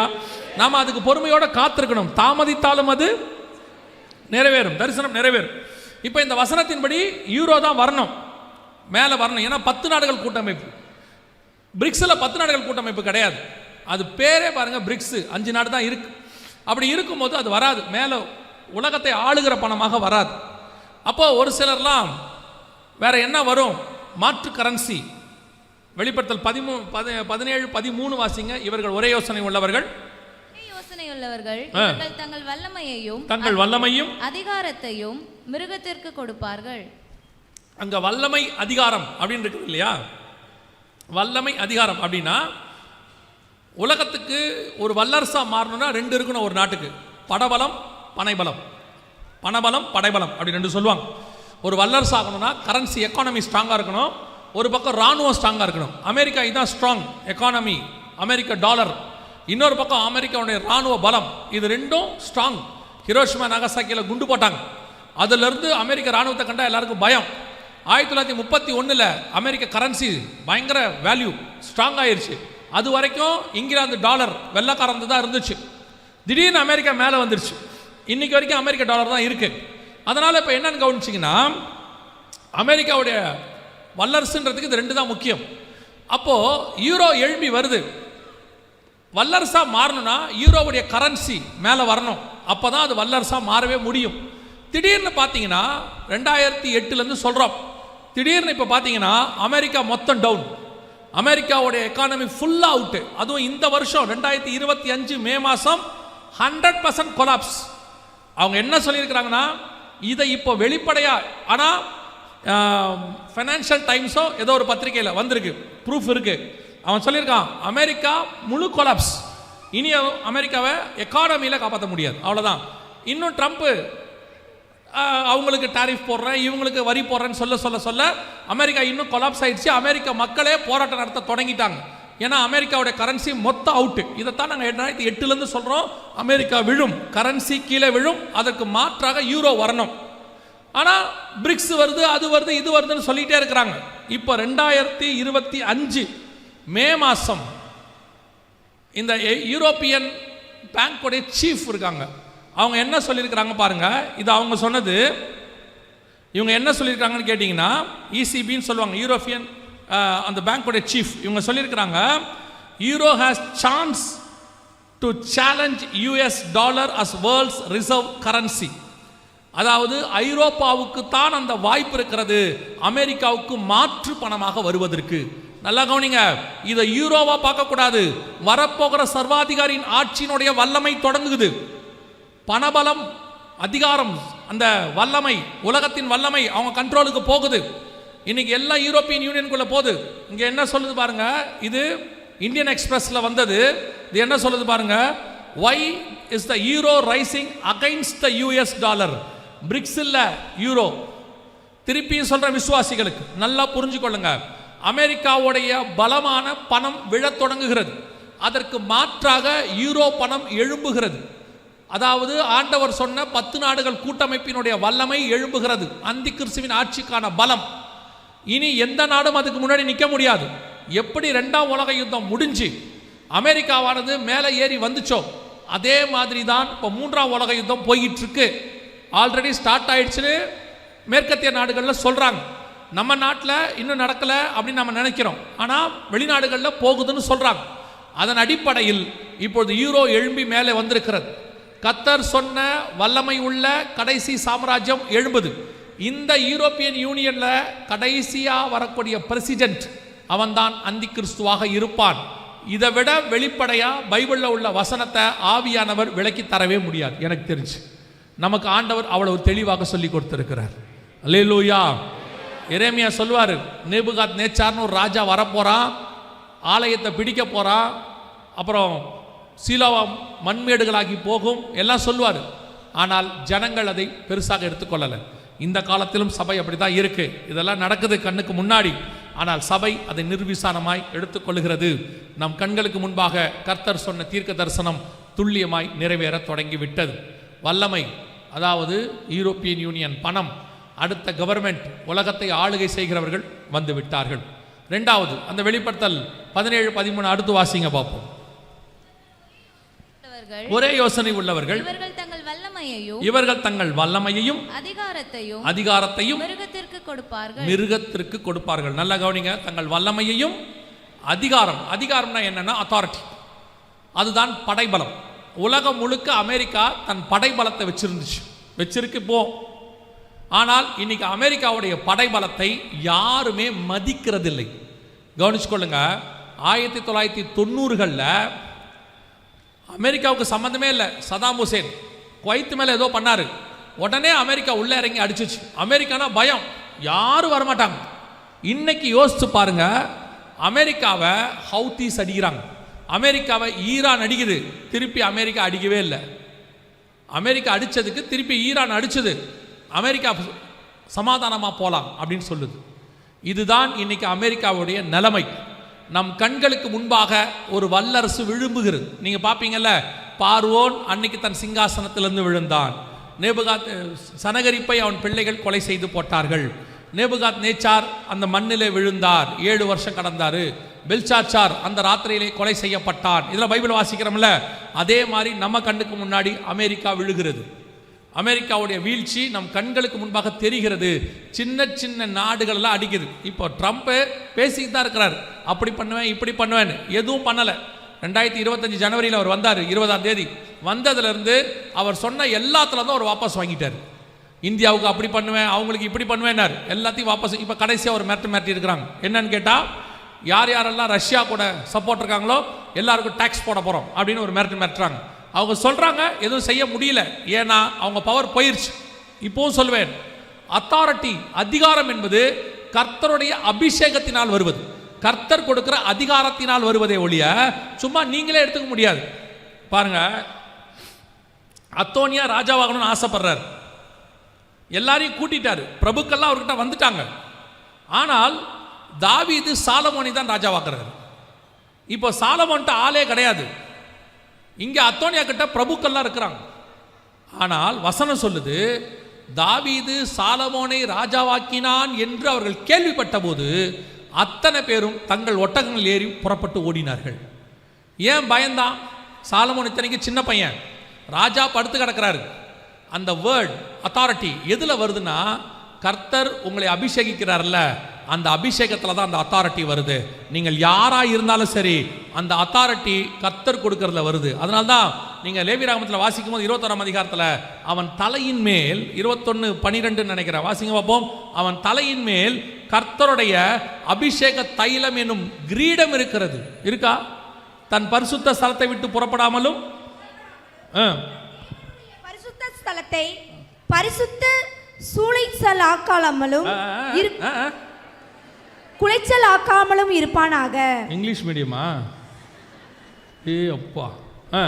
அவனுடைய தேவனின் அபிஷேக தைலம், அவனுடைய தேவனின் அபிஷேக தைலம் என்னும் கிரீடம் அவன் மேல் இருக்கிறது, என்னும் கிரீடம் அவன் மேல் இருக்கிறதே, நான் கர்த்தர். அப்ப அபிஷேக தைலம் என்பது என்ன? கிரீடம். கிரீடம்னா என்ன? அத்தாரிட்டி, ராஜா அப்படின்னு அர்த்தம். உங்க மேல இருக்கிற அபிஷேகத்துக்கு தான் மரியாதை, உங்களுக்கு இல்ல மரியாதை. கர்த்தர் உங்களை அபிஷேகித்தா எப்பேற்பட்ட கோலியாத்தும் உங்களுக்கு முன்பாக விழுந்துதான் ஆக வேண்டும். கர்த்தர் உங்களை அபிஷேகிச்சா எப்பேற்பட்ட சவுலும் உங்களை கண்டு பயப்படத்தான் வேண்டும். கர்த்தர் உங்களை அபிஷேகிச்சா எப்பேற்பட்ட ஆகாபும் எலியாவுக்கு முன்பாக பயந்துதான் ஆக வேண்டும். கர்த்தர் உங்களை அபிஷேகித்தா எப்பேற்பட்ட ஏரோதும் யோவான் ஸ்நானகனுக்கு முன்பாக பயந்துதான் ஆக வேண்டும். ஏன்னா அபிஷேகம் அப்படி. அவன் வனாந்தரத்தில் இருக்கிறவன், ஆனால் அபிஷேகம் மட்டும் அவன் மேலே இருந்துச்சு. இவன் ராஜா, 1/4 பங்கு தேசத்துக்கு அதிபதி ஏரோது. ஆனால் ஏரோது யோவான் ஸ்நானகனுக்கு பயந்திருந்தான். அதே தான் ஆண்டவர் உங்களுக்கு எனக்கும் செய்கிறாரு. அமெரிக்காவை கர்த்தர் 70 வருஷமோ 90 வருஷமோ அபிஷேகிச்சாரு, உலகமே பயந்துச்சு, கர்த்தர் விலகிட்டாரு. இன்னைக்கு ஒரு சின்ன சின்ன நாடு கூட அடிக்குது. அமெரிக்கா நினச்சிக்கிச்சு நம்மகிட்ட பணம் இருக்கு, கப்பல் இருக்கு, ஃப்ளைட் இருக்கு, சேட்டிலைட் இருக்கு. இப்போ சொல்றேன், அத்தனையும் இருந்து கர்த்தர் இல்லாவிட்டால் நீங்கள் கைவிடப்படுவீர்கள். உங்ககிட்ட ஒருவேளை ஒண்ணுமே இல்லைனாலும் கர்த்தர் ஒருத்தர் உங்களோடு கூட இருந்தார். யோசிச்சு பாருங்க, அமெரிக்காவோட கம்பேர் பண்ணா இஸ்ரேல் ஒண்ணுமே கிடையாது. சின்ன நாடு, குட்டி நாடு, அவ்வளோ இராணுவம் கிடையாது, பணபலம் கிடையாது. ஆனா அந்த ஒரு சின்ன நாட்டை இன்னைக்கு உலகத்தில் இருக்கிற யாருமே எதுவுமே செய்ய முடியல. காரணம், இஸ்ரேல் வல்லமை கிடையாது, இஸ்ரேலின் சேனைகளின் கர்த்தர் பெரியவர். அந்த தேவன் தான் உங்களோடும் என்னோடு கூட இருக்கிறார். அதுதான் இங்க நடக்குது. இன்னைக்கு அமெரிக்காவுடைய எல்லாம் போச்சு, கீழே விழுந்துருச்சு. அதுக்கு மாற்றாக யார் எழும்புகிறான்னு கேட்டிங்கன்னா யூரோ எழும்பி வருகிறது. இப்போ வல்லமை, அத்தாரிட்டி, இந்த வல்லமை யூரோப்புக்கு போகணும். இதை சொல்லும் பொழுது ஒரு சிலர் எனக்கு ஃபோன் பண்ணி சொன்னாங்க, நீங்கள் சொல்கிறத எப்படி ஏற்றுக்கிறதுன்னு எனக்கு தெரியல. ஏன்னா யூரோப்புக்கு இராணுவமே கிடையாது. யூரோப்புக்கு என்ன கிடையாது? அப்புறம் எப்படி அத்தாரிட்டி வரும்? அவங்க எப்படி உலகத்தை ஜெயிப்பாங்க? இன்னொரு வசனம் வாசிங்க, வெளிப்படுத்தல் 13:5 வாசிங்க. பெருமையானவர்களையும் தூஷணங்களையும் பேசும் வாய் அதற்கு கொடுக்கப்பட்டது, அல்லாமலும் 42 மாதம் யுத்தம் பண்ண அதற்கு அதிகாரம் கொடுக்கப்பட்டது. அப்பனா யூரோப்பியன் யூனியன் 42 மாசம் யுத்தம் பண்ணணும். ஆன்டிகிரைஸ்ட் கவர்மெண்ட் யுத்தம் 42 மாசம் 3.5 வருஷம் பண்ணணும். அப்படின்னா ராணுவம் வேணும்ல. அப்ப அவங்க சொன்னாங்க, ஐரோப்பியன் யூனியன் ராணுவமே இல்லையே, எப்படி அவங்க யுத்தம் பண்ணுவாங்க? நீங்க எப்படி அமெரிக்காவுக்கு மாற்றுன்னு சொல்றீங்க அப்படின்னு சொல்லிட்டு இருந்தாங்க. ஆனால் ஆவியானவர் உணர்த்துறது அவங்களுக்கு கண்டிப்பா என்ன வரும்? ஒரு ராணுவம் வரும். அவங்ககிட்ட சொன்னேன், இப்ப வேணா இல்லாம இருக்கலாம், கண்டிப்பாக ஒரு ராணுவம் வரும் அப்படின்னு சொன்னோம். இன்னைக்கு யூரோப்பியன் யூனியனுக்கு ராணுவம் வந்துருச்சு. இங்க இருக்கு பாருங்க, ஐரோப்பியன் யூனியன் ஒரு ராணுவத்தை உருவாக்கி விட்டது. உலகத்திலேயே மிகப்பெரிய ராணுவத்தை உருவாக்குறதுக்கான எல்லா வேலையும் அவங்க செஞ்சு முடிச்சுட்டாங்க. இப்போ அந்த ஐரோப்பாக்குள்ளேயே மிகப்பெரிய ராணுவ நாடுகள்லாம் இருக்கு. பிரான்ஸு, இப்போ ஜெர்மனி, இவங்கெல்லாம் பெரிய ராணுவம் வச்சிருக்கிறாங்க. இப்போ எல்லாரும் சேர்ந்து என்ன சொல்றாங்கன்னா, மிகப்பெரிய ராணுவத்தை நாங்கள் உருவாக்கி விட்டோம், இட்ஸ் ஓன் ஆர்மி அப்படின்னு இருக்குது. இது பத்திரிகையில் வந்தது. கர்த்தர் சொன்னபடி நல்லா கவனிங்க, கடைசி சாம்ராஜ்யம் எழும்பிருச்சு. ஆண்டவர் சொன்ன தீர்க்க தரிசனம் துல்லியமாய் நிறைவேறிடுச்சு. நம் கண்களுக்கு முன்பாக கடைசியாய் எழும்ப வேண்டிய கடைசி சாம்ராஜ்யம், வல்லமை, அதிகாரம் ரெண்டுத்தையும் ரெடி பண்ணிட்டு இருக்குது. இப்போ அதுக்கு முன்னாடி இருக்கிற வல்லமை, அதிகாரம் அமெரிக்காவுது கீழே விழ தொடங்கிருச்சு, ரெண்டும் கீழே விழுந்துருச்சு. இப்போ அதுக்கு மாற்று உருவாகுது. அந்த இடத்துல தான் நீங்கள் நானும் இருக்கிறோம். ஆல்டர்னேட் கவர்மெண்ட் ரெடி ஆகுது. அந்த ஆல்டர்னேட் கவர்மெண்ட் ரெடி ஆகி அதுக்கு ஒரு சூப்பர் தலைவர் ஒருத்தர் வருவார். அவர் வருவதற்கு முன்பதாகத்தான் உங்களையும் என்னையும் மீட்க வருவேன் என்று இயேசு வாக்கு பண்ணினார். அல்லேலூயா. அப்படின்னா இந்த கவர்மெண்ட் ரெடி ஆயிடுச்சுன்னா இனி அந்த சூப்பர் தலைவர் பிறக்க போறாருன்னு அர்த்தம் இல்லை. இப்பவே அவர் எங்க இருக்கணும்? ஏதோ ஒரு இடத்துல இருக்கணும். இயேசு கிறிஸ்து ராஜாவாக பிறந்தார். ஒரு நாள் எருசலேமுக்குள்ளே கழுது மேல ராஜாவாக வந்தார். ஆனால் அதற்கு முன்பதாக 30 வருஷத்துக்கு முன்னாடியே அவர் இஸ்ரவேலுக்குள்ள இருக்கிறார். அங்கதான் வளர்ந்தார், அங்கே தான் அபிஷேகம் பெற்றார், எல்லாம் அங்கே தான் நடந்துச்சு. நல்லா கவனிச்சு கொள்ளுங்களேன். அதே மாதிரி தான் இப்பவும் அந்தி கிறிஸ்துவானவன் என்கிறதான அந்த கடைசி ராஜா இதே பூமியில் ஐரோப்பாவில் ஏதோ ஒரு இடத்துல இருப்பான். அந்த ஆவி அவன் மேல வந்து இறங்குச்சுன்னா அவன் அந்தி கிறிஸ்துவா வெளியே தெரிவான். இயேசு மேல ஆவியானவர் வந்து இறங்கின உடனே உலகத்தின் பாவத்தை சுமந்து இருக்கிற தேவ ஆட்டுக்குட்டின்னு யோவான் கண்டுபிடிச்சிட்டார். ஏன்னா அவருக்கு என்ன சொல்லி இருந்தாங்கன்னா, எவர் மேல் ஆவியானவர் புறா வடிவில் இறங்குறாரோ அவரே ஆவியினாலும் அக்னியினாலும் அபிஷேகம் பண்ணுகிறவர். அதுதான் அடையாளம். அதே மாதிரி இந்த அந்தி கிறிஸ்து மேல ஒரு ஆவி வந்து இறங்கணும். அது இறங்கிறது உலகத்துக்கு அவன் அந்தி கிறிஸ்துவாக வெளிப்படுவான். இப்பவே நம் கண்களுக்கு முன்பாக 100% அவங்க கவர்மெண்ட் ரெடியாக்கி விட்டது, ரெடி பண்ணிட்டு இருக்கிறாங்க. ஒரு நாள் அவனை கொண்டு வந்து அபிஷேகம் பண்ணி அது மேல உட்கார வைப்பாங்க. இன்னும் ஒரே ஒரு காரியத்தை மாத்திரம் சொல்லி நான் இன்னைக்கு முதல் நாள் கூட்டத்தை ஜெபித்து முடிக்க விரும்புகிறேன். இதெல்லாம் நடக்கும்போது ஒரு அடையாளத்தை கர்த்தர் சொன்னார். இதெல்லாமே அடையாளம் தான். இதெல்லாம் கொஞ்சம் தியானிச்சிங்கன்னா உங்களுக்கு தெரியும். வெளியரங்கமான ஒரு அடையாளம் இருக்குது. அதை மாத்திரம் காட்டிட்டு நான் ஜெபம் பண்ணி முடிக்கிறேன். வெளிப்படுத்தல் 17:3 வாசிங்கள் பார்ப்போம். வெளிப்படுத்தல் 17:3. ஆவிக்குள் என்னை வனாந்தரத்துக்கு கொண்டு போனான். அப்பொழுது 7 தலைகளையும் 10 கொம்புகளையும் உடையதும் தூஷணமான நாமங்களால் நிறைந்ததுமான சிவப்பு நிறமுள்ள மிருகத்தின் மேல் ஒரு ஸ்திரீ ஏறி இருக்க கண்டேன். யோவான் 17ஆம் அதிகாரத்தில் இந்த யூரோப்பியன் யூனியனையும் அது சம்பந்தப்பட்ட விஷயங்களையும் தரிசனமாக பார்க்குறார். பார்க்கும்பொழுது அவருக்கு ஒரு அடையாளம் காட்டப்படுகிறது. ஒரு ஸ்திரீ மிருகத்தின் மேல் ஏறி இருக்க கண்டேன் அப்படின்னு சொல்றார். 4வது வசனத்தில் அந்த ஸ்திரீயை குறித்து சொல்லப்படுகிறது. 5-6 வசனங்களில் அந்த ஸ்திரீயை குறித்து அவர் ஆச்சரியப்படுகிறார். காரணம், பரிசுத்தவான்கள் ரத்தத்தில் அவள் வெறி கொண்டிருந்தாள், இயேசு கிறிஸ்துவை பற்றின சாட்சியில் அவர் வெறி கொண்டிருந்தாள். ஸோ இதெல்லாம் பார்க்கும்போது அவருக்கு தெரிஞ்சது என்னன்னா, அந்த 17ஆம் அதிகாரம் 18ஆம் அதிகாரம் ரெண்டும் அந்த ஸ்திரீயை குறித்து தான் இருக்கு. அந்த ஸ்திரீ யாரு, எப்படி இருப்பா, என்ன பண்ணுவா, எல்லாம் இருக்கு. இப்போ ஐரோப்பியன் யூனியன் என்று சொல்லக்கூடியதான யூரோப்பியன் யூனியனுக்கான சின்னம் உருவாக்கப்பட்டிருக்கிறது. இந்த வசனம் வந்தது 1900 வருஷத்துக்கு முன்னாடி பத்மு தீவில் யோவானுக்கு வெளிப்படுத்தப்பட்டது. இப்போ ஐரோப்பியன் யூனியன் 1951 வந்தது, அதாவது ரிஜிஸ்டர் பண்ணுறது. இப்போ அவங்க உலக வல்லரசாக மாறதுக்கான எல்லா வேலையும் செய்கிறாங்க. இப்போ அவங்களுடைய சின்னம் என்ன அப்படின்னு நீங்கள் பார்த்தீங்கன்னு சொன்னால், இதுதான் அவங்களுடைய சின்னம். எங்கே எடுத்தாலும் அவங்க சின்னம் இதுவாகத்தான் இருக்கும். எந்த இடத்துக்கு போய் நீங்கள் எடுத்தீங்கனாலும், 28 நாட்டுகளுக்கு நீங்கள் போனீங்கனாலும், அவங்களுடைய மந்த்லி மேகசினாக இருக்கட்டும், அவங்க காயின் யூரோ காயினாக இருக்கட்டும், அவங்க காலிங் கார்டாக இருக்கட்டும், ஸ்டாம்பாக இருக்கட்டும், பார்லிமெண்ட் வாசலில் இருக்கிற சிலை, நம்ம பார்லிமெண்ட் வாசலில் நம்ம தலைவர்கள் சிலை வச்சுருக்கிறோம் இல்லையா, ஒரு தலைவர்கள் சிலை வச்சுருப்போம். அவங்க பார்லிமெண்ட் வாசலில் இப்படி தான் சிலை வச்சுருப்பாங்க. இது பார்த்தீங்கன்னு சொன்னால், ஒரு ஸ்திரீ அதில் 17 இருக்கும், அந்த ஸ்திரீ கோபமாக இருக்கிறான்னு இருக்கும், வெறி கொண்டிருந்தால். இந்த சிலையை பாருங்கள், சாந்தமாகவே இருக்காது. எந்த சிலையாக இருந்தாலும் அது முட்டி பறந்துட்டு ஒரு மாதிரி கோபமாக இருக்கிற மாதிரி தான் இருக்கும். எந்த இதுக்கு நீங்கள் போனீங்கனாலும் அப்படி தான் இருக்கும். நான் ஒரு யூரோப்பியன் யூனியன் பார்லிமெண்ட்டுக்கு நேராக போய் ஸ்ட்ராஸ்பர்கில் அவங்களுடைய பார்லிமெண்ட் வாசலில் இருந்த சிலையை நான் பார்த்துருக்கேன். இது நான் பார்த்து அந்த இடத்துல இருந்த சிலை பார்த்தீங்கன்னா சும்மா நம்மளை விட ஒரு 10-20 அடி உயரமாக இருக்கும், ஆக்ரோஷமாக இருக்கும். இப்படி ஒரு சிலை வடிவமைக்கப்பட்டிருக்கிறது. ஒரு இடத்துல வச்சா பரவாயில்ல, இது இன்னொரு நாட்டில் இருக்கிற பார்லிமெண்ட். அங்கே போனீங்கனாலும் இப்படியே தான் இருக்கும், ஆக்ரோஷமாக ஒரு மாதிரி வெறி கொண்டிருந்தல். 17ஆம் அதிகாரம் 4-5-6 வசனம், கர்த்தர் சொன்னபடி துல்லியமாக 100% நம் கண்களுக்கு முன்பாக ஒரு ஸ்திரீ மிருகத்தின் மேல் ஏறி இருக்க கண்டேன். எத்தனை வருஷத்துக்கு முன்னாடி சொல்லப்பட்ட தீர்க்க தரிசனம் பாருங்க. வெளிப்படுத்தல் 17:3-4-5க்கு உலகம் போயிடுச்சு. கடைசி பார்லிமெண்ட் கட்டப்பட்டாக்கி விட்டது. ஆண்டவர் சொன்ன கடைசி கால சாம்ராஜ்யம் ஸ்ரீ மிருகத்தின் மேல் ஏறி உட்காந்தாச்சு. இந்த ஸ்ரீ மிருக காம்பினேஷன் எங்கே தொடங்கணும் உங்களுக்கு தெரியும் நினைக்கிறேன். ஏதேன் தோட்டத்தில் தொடங்கினது, அங்கே வந்து இங்கே தான் முடியும். 17-18 2 அதிகாரத்தில் தான் முடியும். அதற்கு பிறகு ஸ்திரீ காம்பினேஷனே இருக்காது. இயேசு கிறிஸ்துவோட அரசாட்சி வந்துடும். அதுக்கப்புறம் 19 கர்த்தர் சொன்னபடி துல்லியமாக இன்னைக்கு வெளிப்படுத்தல் 13 5 வசனம் நிறைவேறி விட்டது. 5வது வசனத்தில் சொல்லுவார், மேலும் ரகசியம், மகா பாபிலோன் வேசிகளுக்கும் பூமியில் உள்ள அருவருப்புகளுக்கும் தாய் என்னும் நாமம் அவள் நெற்றியில் எழுதி இருந்தது அப்படின்னு இருக்கு.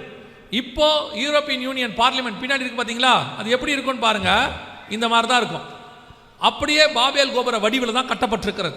எப்படி பாபேல் கோபுரம் இருக்குதோ அதே மாதிரி அங்கே கீழே போய் பார்த்தீங்கனாலே அந்த கோபுரத்தினோட வடிவில் தான் இருக்கும். அந்த கன்ஸ்ட்ரக்ஷன் சைட்டே அன்ஃபினிஷ்டு கன்ஸ்ட்ரக்ஷன் சொல்லுவாங்க. எப்படி கட்டப்படாமல் கட்டடம் பாதியில் நிறுத்தப்பட்டுச்சோ அதே மாதிரி இவங்க கட்டடமும் இப்படி தான் இருக்கும். பார்க்கறதுக்கு கட்டப்படாமல் இருக்கும், ரவுண்டாக இருக்கும், இதே மாதிரி படிப்படியாக இருக்கும். இதெல்லாம் ஸ்ட்ராஸ்பர்கில் இருக்கிறது. எதுக்கு சொல்கிறேன் அப்படின்னா, அந்திகிறிஸ்து என்று சொல்லக்கூடிய பிசாசின் சாம்ராஜ்யத்தை உலகத்தில் கொண்டு வரக்கூடிய 7 ஆண்டு கால உபத்திரவ காலத்தை கொண்டு வரக்கூடிய அரசாட்சி கவர்மெண்ட்டுக்கான எல்லாம் இப்பொழுது தயாராக இருக்கிறது. தன்னுடைய ஆர்மியை அது ரெடி பண்ணிக்கிட்டு இருக்குது. வல்லமை அது கையில் போக போகிறதுக்கான கடைசி நிமிஷம் இது. இப்போ முந்தினா சாம்ராஜ்யம் விழுந்துருச்சு, ஸ்திரீ ஏறி மிருகத்து மேலே உட்காந்தாச்சு. ஏற்கனவே பாபேல் கோபுரம் கட்டப்படுகிற காலம் வந்துருச்சு. நீங்கள் வாசிச்சிங்கன்னா பழைய ஏற்பாட்டில் இருக்கும். ஆண்டவர் கேட்பார் 2 ஸ்திரீகளை பார்த்து, எங்கே போகிறீங்க? சினையார் தேசத்தில் உள்ள பாபேல் கோபுரத்தை, சினையார் தேசத்தில் உள்ள பாபேல் நாங்கள் கட்ட போகிறோம் அப்படிம்பாங்க. இப்போது கட்டுவதற்கான காலம் வந்துருச்சு நம் கண்களுக்கு முன்பாக. ஆண்டவர் சொன்னபடியே துல்லியமாக எழுத்துக்கு எழுத்து ஒவ்வொரு தீர்க்க தரிசனமும் வரிசையாக நிறைவேறுகிறது. எண்ணி முடியாத ஒரு பலத்த ஜாதி எழும்பிருச்சு. இப்போது சமாதானத்தை அறிவிக்கிறதாக புறப்பட்டுருச்சு. ஒரே யோசனை உள்ளவர்கள் வந்தாச்சு. வல்லமை அதிகாரம் அவங்க கைக்கு போயிடுச்சு. ஸ்திரீ ஏறி மிருகத்தின் மேலே உட்காந்தாச்சு. பாபேல் கோபுரம் கட்டியாச்சு. இத்தனை ஒத்துமை வசனத்தோடு கூட இருக்கிற கடைசி அரசாங்கம் வேற எங்கேயுமே கிடையாது. நம் காலத்திலே நம் கண்களுக்கு முன்பாக இருக்கு. யோசிச்சு பாருங்க, எவ்வளோ அழகாக ஆண்டவர் எக்ஸ்பிளைன் பண்ணி பைபிளில் வச்சிருக்கிறார். அதை நம்ம கண்ணுக்கு முன்னாடி ஆண்டவர் சொல்றார். இதையெல்லாம் பார்க்கும் பொழுது உங்களுக்கு தோண வேண்டியது என்ன? இவைகள் சம்பவிக்க தொடங்கும் போது, லூக்கா 21:28 சொல்றாரு, இவைகள் சம்பவிக்க தொடங்கும் போது உங்கள் மீட்பு சமீபமாக இருப்பதால் நீங்கள் நிமிர்ந்து பார்த்து தலைகளை உயர்த்துங்கள் என்று வேதம் சொல்லுது. இதெல்லாம் சம்பவிக்க ஆரம்பிக்கும் பொழுது நம்மை மீட்கும்படி ஆண்டவர் வாசப்படிக்கு வந்திருக்கிறார் என்று வேதம் சொல்லுது. இந்த அடையாளங்களாக எதுக்கு காட்டப்படுது? இதெல்லாம் சொல்லப்படுறது நோக்கம் என்ன? கொஞ்சம் பேர் சொல்றாங்க, அவர் இதெல்லாம் காட்டி பயமுறுத்துறாரு. பயமுறுத்துறது அல்ல. இதையெல்லாம் காட்டும் போது ஒன்று உங்களுக்கு தெரியணும், இதெல்லாம் நடக்குதுன்னா என் ஆண்டவர் அதற்கு முன்பதாகவே என்னை மீட்கும்படி வரப்போகிறார். அவர் வாசப்படியில் தான் நிற்கிறார், வேற எங்கேயும் இல்லை. வாசப்படியில் என்று கதவை தட்டுகிறேன். வெளிப்படுத்தல் 3:20 ஆண்டவர் சொன்னபடி இப்போ அப்படியே தான் நடக்குது. இப்போ சபை இந்த உணர்வுள்ள இடத்துக்கு வந்துருச்சா? இதெல்லாம் பார்க்கும் பொழுது உங்களுக்கு ஆயத்தப்படணுங்கிற எண்ணம் வருதா? எப்படியாவது வருகையில் போயிடணும், ஆண்டவரோட போயிடணுங்கிறதான அந்த எண்ணம் தோணுதா? அதுதான் இப்போ கேள்வி. சபை கடைசி காலத்தில் மற்ற 24, 37, 38 சொன்ன மாதிரி ஒரு உணர்வில்லாத இருதயத்தில் உட்காந்துருக்கு. இப்போ இவ்வளோத்தையும் காட்டுறீங்க. நான் ஆண்டவர்கிட்ட கூட ஒரு நாள் ஜபத்தில் இருக்கும்போது ஆண்டவர்கிட்ட ஒரு கேள்வி கேட்டேன். என்னன்னா, கண்டு விசுவாசிக்கிறவனிலும் காணாமல் விசுவாசிக்கிறவன் தான் பாக்கியவான்னு வேதம் சொல்லுது. இப்போ என் வேலையை காட்டி பிரசங்கம் பண்ணுறது. நான் வந்து உட்கார்ந்த உடனே பாஸ்டர் சொன்னார், படம் காட்டுறவர் வந்துட்டார். சாயங்காலம் வந்த உடனே சொன்னார், நேற்று நான் படம் காட்டாமல் ஊழியம் பண்ணேன், இன்றைக்கி நீங்கள் படம் காட்டி ஊழியம் பண்ண வந்துட்டீங்கன்னார். நானும் ஒரு நாள் ஆண்டவர்கிட்ட கேட்டிருக்கிறேன், ஆண்டவரே இதெல்லாம் காணாமல் விசுவாசிக்கிறவன் தானே பாக்கியவான். அப்போ ஆண்டவர் ஒரு காரியத்தை உணர்த்தினார்.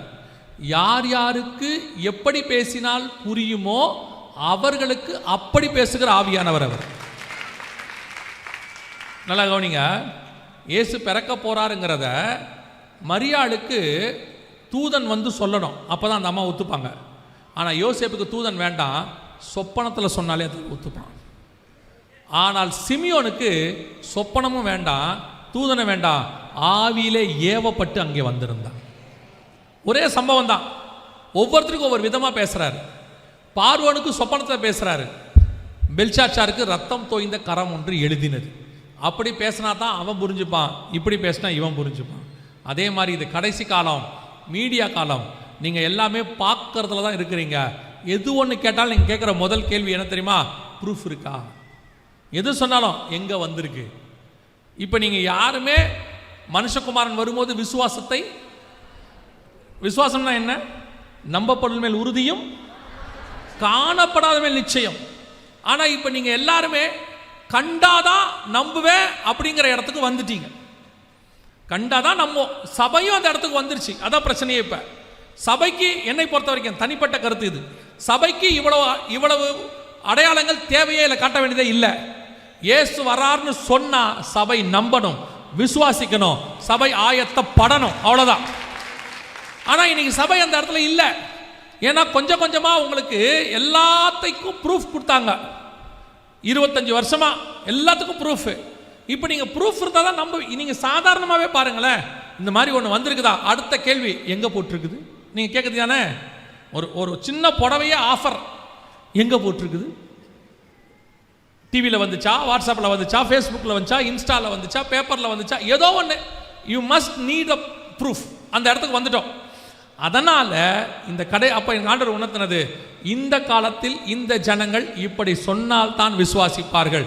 யோசித்து பாருங்களேன், நம்மையும் மீட்க வேண்டும் என்பதற்காக கர்த்தர் இதையும் செய்ய வல்லமை உள்ளவராக இருக்கிறார். எப்படியாகிலும் ஒருத்தரையாகிலும் ரட்சிக்க வேண்டும் என்று கர்த்தர் விரும்புகிறார். இதையும் பார்த்து கண்ணார கண்டு, ஒரு சில இடத்துல அப்போஸ்தலர் சொல்லுது, தடவியாகிலும் அவரை கண்டுபிடிக்கத்தக்கதாக. ஆனால் யோவான் எழுதுறாரு, நாங்கள் கண்ணார கண்டு வசனத்தை போதித்தவர்கள் எங்களுக்கு ஒப்புவித்தபடி. லூக்கா எழுதுறாரு, ஆரம்பம் முதல் கண்ணார கண்டு வசனத்தை போதித்தவர்கள் எங்களுக்கு ஒப்புவித்தபடி நான் திட்டமாய் விசாரித்து அறிந்து. லூக்கா 1 எழுதுவார். அப்பனா அவர் பார்த்துருக்கிறாரு, தொற்றுக்கிறாரு, விசாரிச்சிருக்கிறாரு, இவ்வளோ ப்ரூஃபையும் கொடுக்குறாரு. ஒரு சிலருக்கு தடவி பார்த்தா போதும், ஒரு சிலருக்கு தடவ வேண்டாம், பார்க்க வேண்டாம், விசாரிக்க வேண்டாம், அவன் விசுவாசிப்பான். இந்த கடைசி காலம் பார்த்தா தான் விசுவாசிப்பேன்னு சொல்கிற, நம்புவேன்னு சொல்கிற காலம். நமக்கும் கர்த்தர் இவைகளை காட்ட வல்லமை உள்ளவராக இருக்கிறார். நமக்கு தெரிஞ்ச மொழியில் கர்த்தர் பேசுகிறார். நமக்கு எது சொன்னால் நம்புவோமோ அப்படி பேசுகிறாரு. நம் கண்களுக்கு முன்பாக ஆண்டவருடைய வருகை மிக மிக சமீபம். கடைசி கவர்மெண்ட் எழும்பிருச்சு. எந்த நிமிஷமும் ஆண்டவர் சபையை டேக் ஆஃப் பண்ணுவார். தடை செய்கிறவன் நடுவிலிருந்து நீக்கப்படும் முன்னே அது வெளிப்படாது. இப்போ தடை செய்கிறது சபையும் பரிசுத்த ஆவியானவரும். நாம் எடுத்துக்கொள்ளப்பட்ட உடனே அந்திகிறிஸ்துவின் ஆட்சி பூமிக்கு வந்துடும். இப்போ எல்லாமே ரெடியாக இருக்கு. இப்போ நமக்கு இருக்கிற ஒரே வாய்ப்பு, ஒரே ஒரு வாய்ப்பு, கர்த்தருடைய வருகையில் போவது மட்டும். இப்போ வாசப்படியில் நின்று அந்த மணவாட்டிக்கு 5ஆம் அதிகாரத்தில் உன்னத பாட்டில் தட்டுவார் ஆண்டவர், கதவை தர என் மணவாளியே, என் புறாவே, என் உத்தமையே, கதவை தர. அந்த மாதிரி திறக்காது, பேசிக்கிட்டே இருக்கோம். வஸ்திரத்தை கலைந்தேன், பாதனை கழுவினேனோ. என்ன நடக்கும் தெரியுமா? நேசர் வந்துட்டு போயிடுவார். அதுக்கப்புறம் கதவை திறந்துட்டு அந்த அம்மா வெளியே ஓடும். வசனம் சொல்லும், வழியிலே காவலர்கள் என்னை பிடித்து அடித்துன்னு இருக்கும். அதான் உபத்திரவ காலம். தட்டுமோது திறந்து மணவாளனோட போயிட்டா மரியாதையாக பரலோகத்துக்கு போயிடலாம். அவர் விட்டுட்டோம், பின்னாடி உபத்திரவத்துக்கு மத்தியில் தான் கடந்து போகணும். நம் கண்களுக்கு முன்பாக வாசப்படிக்கு ஆண்டவர் வந்து விட்டார். இனி காலம் செல்லாது. ஆண்டவராக இயேசு கிறிஸ்துவை சொந்த இரட்சகராக ஏற்றுக்கொண்டு அவருடைய இரத்தத்தினாலே பாவ மன்னிப்பின் நிச்சயத்தை பெற்று ஆண்டவர் என் பாவத்தை மன்னிச்சாருங்கிற நிச்சயம் உங்களுக்கு இருந்தால் நீங்கள் வருகையில் போவது அதிக நிச்சயம். வேற வழியில் இவ்வளோத்தையும் சொன்ன ஆண்டவர் தான் பரலோகத்திற்கு வழியும் சொல்லியிருக்கிறார். இவ்வளத்தையும் சொன்ன ஆண்டவர் தான் பரலோகத்தை உங்களை கூட்டிட்டு போவேன்னு வாக்கு பண்ணி இருக்கிறார். இவ்வளத்தையும் சொன்ன ஆண்டவர் தான் பரலோகத்துக்கு போகிறதுக்காக உங்களுக்கும் எனக்கும் ரத்தம் சிந்தி இருக்கிறார். அந்த இயேசு கிறிஸ்துவை சொந்த இரட்சகராக ஏற்றுக்கொண்டு உம்முடைய ரத்தத்தால் என் பாவத்தை கழுவும்னு அறிக்கை செய்து உம்முடைய என் இரட்சகராக ஏற்றுக்கொள்கிறேன், உம்முடைய தகப்பனாக ஏற்றுக்கொள்ள நீங்கள் பாவ அறிக்கை செஞ்சீங்கன்னா போதும், அவர் நம் பாவங்களை மன்னிக்க வல்லமை உள்ளவராக இருக்கிறார். இயேசு வேற எதையும் உங்ககிட்ட கேட்கவே இல்லை. உங்களுக்காக எல்லா வித விலைக்கிரயத்தையும் அவர் செலுத்தி விட்டார். அவர் உங்ககிட்ட எங்கிட்டையும் கேட்டது, மனம் திரும்புங்கள், பரலோக ராஜ்யம் சமீபமாயிருக்கிறது. அல்லேலூயா. இயேசு கிறிஸ்துவை நான்லாம் சொந்த ரட்சகரை ரொம்ப வருஷத்துக்கு முன்னாடி ஏற்றுக்கொண்டேன். நாங்களாம் இத்தனை வருஷமாக இருக்கிறோம், நல்லது. ஆனால் உங்கள் ரட்சிப்பு பூரணப்பட பிரயாசப்படுங்கள். 25 வருஷத்துக்கு முன்னாடி ரட்சிக்கப்பட்டேங்கிறது நல்லது. இன்றைக்கும் அந்த ரட்சிப்பில் நீங்கள் இருக்கிறீங்களான்னு பாருங்கள். ஏன்னா கடைசி காலத்தில் ஒரு குரூப் சொல்லிட்டு இருக்குது, ஒன் சேவ்ட் எவர் சேவ்டும்பா. ஒரு தடவை ரட்சிக்கப்பட்டால் போதும், கண்டிப்பாக எப்படி இருந்தாலும் பரலோகத்துக்கு கூட்டு போவாங்க. அதெல்லாம் இல்லை. முடிவு பரியந்தம் நிலை நிற்கிறவனே ரட்சிக்கப்படுவான். உங்கள் ரட்சிப்பு கடைசி வரைக்கும் பூரணப்படுவதற்கு உங்களை ஒப்பு கொடுத்து விசுவாசத்தோடு காத்திருங்கள். 2வது, பிதா குமாரன் பரிசுத்தாவின் நாமத்தினாலே தண்ணீரில் மூழ்கி ஞானஸ்தானம் எடுத்திருக்கணும். ஞானஸ்தானம் எடுக்காவிட்டால் வருகையில் போக முடியாது. வசனம் சொல்லுது, ஒருவன் ஜலத்தினாலும் ஆவியினாலும் பெறவாவிடில் பரலோக ராஜ்யத்தில் பிரவேசிக்க. நான் குழந்தையில் எடுத்தேன், சின்ன வயசில் எடுத்தேன், எனக்கு எடுத்தது எப்போன்னு தெரியாது. வசனம் தெளிவாக சொல்லுது, விசுவாசம் உள்ளவனாகி ஞானஸ்தானம் பெறுகிறவனே ரட்சிக்கப்படுவான். குழந்தையாக இருந்து ஞானஸ்தானம் பெறவன் ரட்சிக்கப்பட மாட்டான். பைபிளில் அப்படி இல்லை. எனவே ஒரே ஞானஸ்தானம் தான், அது தண்ணியில் மூழ்கி பிதா குமாரன் பரிசுத்தாவின் நாமத்தில் எடுக்கிறது. அதை எடுத்திருக்கிறீங்களா? அந்த ஞானஸ்தானம் எடுக்காதவங்க ஞானஸ்தானத்துக்கு ஒப்பு கொடுங்க. இயேசுவை ஏற்றுக்கொள்ளாதவங்க ஏற்றுக்கொள்வதுக்கு ஒப்பு கொடுங்க. ராஜா வரப்போகிறார், இனி காலம் செல்லாது. அல்லேலூயா. நாம் எழுந்திருப்போமா? நாம் ஜெபிக்க போகிறோம். தேவ சமூகத்தில் ஆண்டவர் நோக்கி பார்க்க போகிறோம்.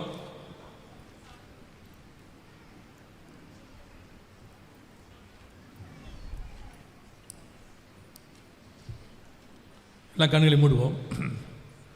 ஒரு 5 நிமிஷம் மாத்திரம் நான் பாஸ்டர் கிட்ட கொடுக்க ஒப்படைக்கிறேன். அவங்க தொடர்ந்து நடத்துவாங்க.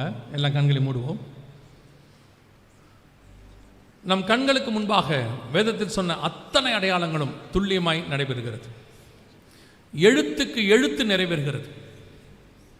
நம்முடைய ராஜா எந்த நிமிஷமும் உள்ளே வருவார்.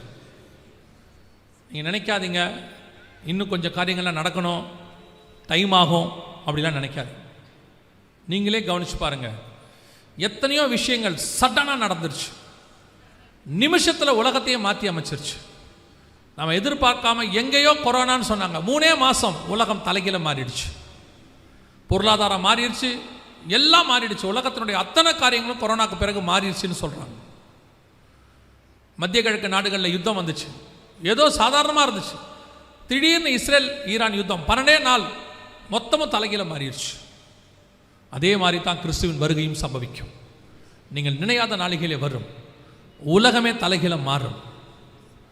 அந்த அக்கேஷன், அந்த ஒரே ஒரு நிமிஷம், அந்த நேரத்தை தவற விட்டுறக்கூடாது. அதுக்குத்தான் இத்தனை வருஷம் ஆண்டவர் கிருபையாக காத்திருந்தார் நமக்காக. உங்களை ஆராய்ந்து பாருங்கள், இந்த வருகையில் போவீங்களா? 1 கொரிந்தியர் 11 சொல்லுது, நம்மை நாமே நிதானித்து அறிந்தோமானால் நாம் நியாயம் தீர்க்கப்படும். இந்த கிறிஸ்துவை சந்திப்பதற்கு நீங்கள் ஆயத்தமாக இருக்கிறீங்களா? இப்போ கிறிஸ்து கூப்பிட்டா போகிற இடத்தில் நம்முடைய ஆத்மா இருக்குதா? அதுதான் இப்போ முக்கியம். வேதம் தெளிவாக சொல்லுது, மனுஷகுமாரனுக்கு முன்பாக நிற்க பாத்திரவான்களாக இருக்கும்படி விழித்திருந்து சோம் பண்ணுங்க. ஒப்பு கொடுப்போமா? உங்கள் ரட்சிப்பு இன்னும், நீங்கள் அந்த ரட்சிப்பின் அனுபவம் இன்னும் வளர்ந்துருக்குதா? நிறைய பேருக்கு ரட்சிக்கப்பட்ட அன்னைக்கு இருந்த அந்த அனுபவம் இப்போ இல்லை. ஆண்டவர் நம்மளை பார்த்து ஒரு வார்த்தை சொல்கிறாரு, ஆதியிலே கொண்டிருந்த அன்பை விட்டாய் என்று உன் பேரில் எனக்கு ஒரு குறை உண்டு. ஒப்பு கொடுப்போமா தேவ சமூகத்தில்? ஒருவேளை இதுவரைக்கும் இல்லை, எனக்குள்ள நடுவில் சில வருஷங்களா உலகத்துக்கு உண்டானவைகள்லாம் வந்துடுச்சு.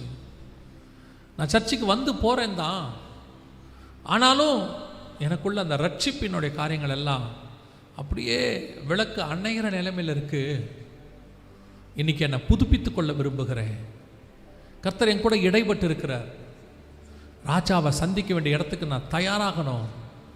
இன்னைக்கு ஆண்டவர் எனக்கு உணர்த்தி இருக்கிறாரு அப்படின்னா உங்கள் கரங்களை ஆண்டவருக்கு நேராக உயர்த்தி, ஆண்டவரே நீர் வரும் பொழுது நான் எப்படி ஆகிலும் அந்த நிமிஷத்தை தவற விடாதபடி பிரவேசிக்கிற இடத்துல நான் இருக்கணும்ப்பா. ஒப்பு கொடுத்து ஜெபம் பண்ணுவோம்மா. தெய்வ சமூகத்தில் கரங்களை ஆண்டவருக்கு நேராக உயர்த்தி, அது என்ன பாவங்களாக இருந்தாலும் சரி, என்ன குறைவுகளாக இருந்தாலும் சரி, எப்பேற்பட்ட பாவங்கள் செவேர் என்று இருந்தாலும் சரி, இயேசு கிறிஸ்துவின் ரத்தம் சகல பாவங்களையும் கழுவும். நீ ஒருவேளை பின்மாற்றம் அடைஞ்சிருந்தா இன்னைக்கும் கர்த்தர் உன்னை மீண்டும் புதுப்பிக்க விரும்புகிறார். நான் ஏற்கனவே பல முறை விழுந்துட்டேன், இப்போ எழுந்திருக்க முடியுமா? ஆண்டவர் மீண்டும் உன்னை எழுப்ப விரும்புகிறார். 7-70 தடவை மன்னித்த ஆண்டவர் உன்னை மன்னிக்க விரும்புகிறார். வேதாகமத்தில் செகண்ட் சான்ஸ் வாங்காதவங்க யாருமே கிடையாது. இன்னைக்கு ஆண்டவர் உன்னோடு கூட பேசுகிறார். மீண்டும் உன்னை புதுப்பித்துக்கொள், உன் தரிசனத்தை புதுப்பித்துக்கொள். உன்னை கொண்டு செய்ய வேண்டிய காரியத்தை உன்னை கொண்டே கர்த்தர் செய்வார். அது உனக்கென்று நியமித்த தரிசனம், அது தாண்டி போகாது. அதற்காகவே கர்த்தர் உன்னை சிருஷ்டித்தார். நடுவில் நீ பாதை மாறி இருக்கலாம், வழி விலகி இருக்கலாம், கர்த்தரை விட்டு தூரம் போய் இருக்கலாம். இன்னைக்கு ஆண்டவர் உனக்கு புது வழியை, புது அபிஷேகத்தை, புது எண்ணெயை, புது கிருபையை, புது தயவை, பரலோகத்திலிருந்து ஒரு புதிய காரியத்தை கர்த்தர் செய்ய போகிறார். பழையவைகள் எல்லாம் ஒழிந்து போயிற்று, எல்லாம் புதிதாயிற்று. எல்லாம் புதிதாகிறது, புதிதாகிறது, எல்லாம் புதிதாகிறது. The new vision, the new anointing, the new grace. ஆண்டவர் உன்னை புதுப்பிக்க விரும்புகிறார். அநேகர் மேல் கர்த்தருடைய ஆவி ஊற்றப்பட்டு கொண்டிருக்கிறது. அநேகர் மேல கர்த்தருடைய அபிஷேகம் இருக்கிறது. நீ இழந்து போனவைகளை கர்த்தர் திருப்பி தருகிறார். நீ இழந்து போனவைகளை கர்த்தர் திருப்பி தருகிறார். இந்த இழந்து போனதை திருப்பி பெறுகிற நாள் தான் முதலாம் நாள். இந்த முதலாம் நாளிலே கர்த்தர் உன்னை இழந்து போனதை திருப்பி தருவதற்கு வல்லமை உள்ளவராய் இருக்கிறார். ஓ ஹalleluya, ஹalleluya, ஹalleluya, ஹalleluya, ஹalleluya. மகிமை மகிமை மகிமை மகிமை மகிமை மகிமை மகிமை ஒவ்வொருத்தர் மேலும். இந்த முதலாம் நாளிலே கர்த்தர் உன்னை புதுப்பிக்க விரும்புகிறார்.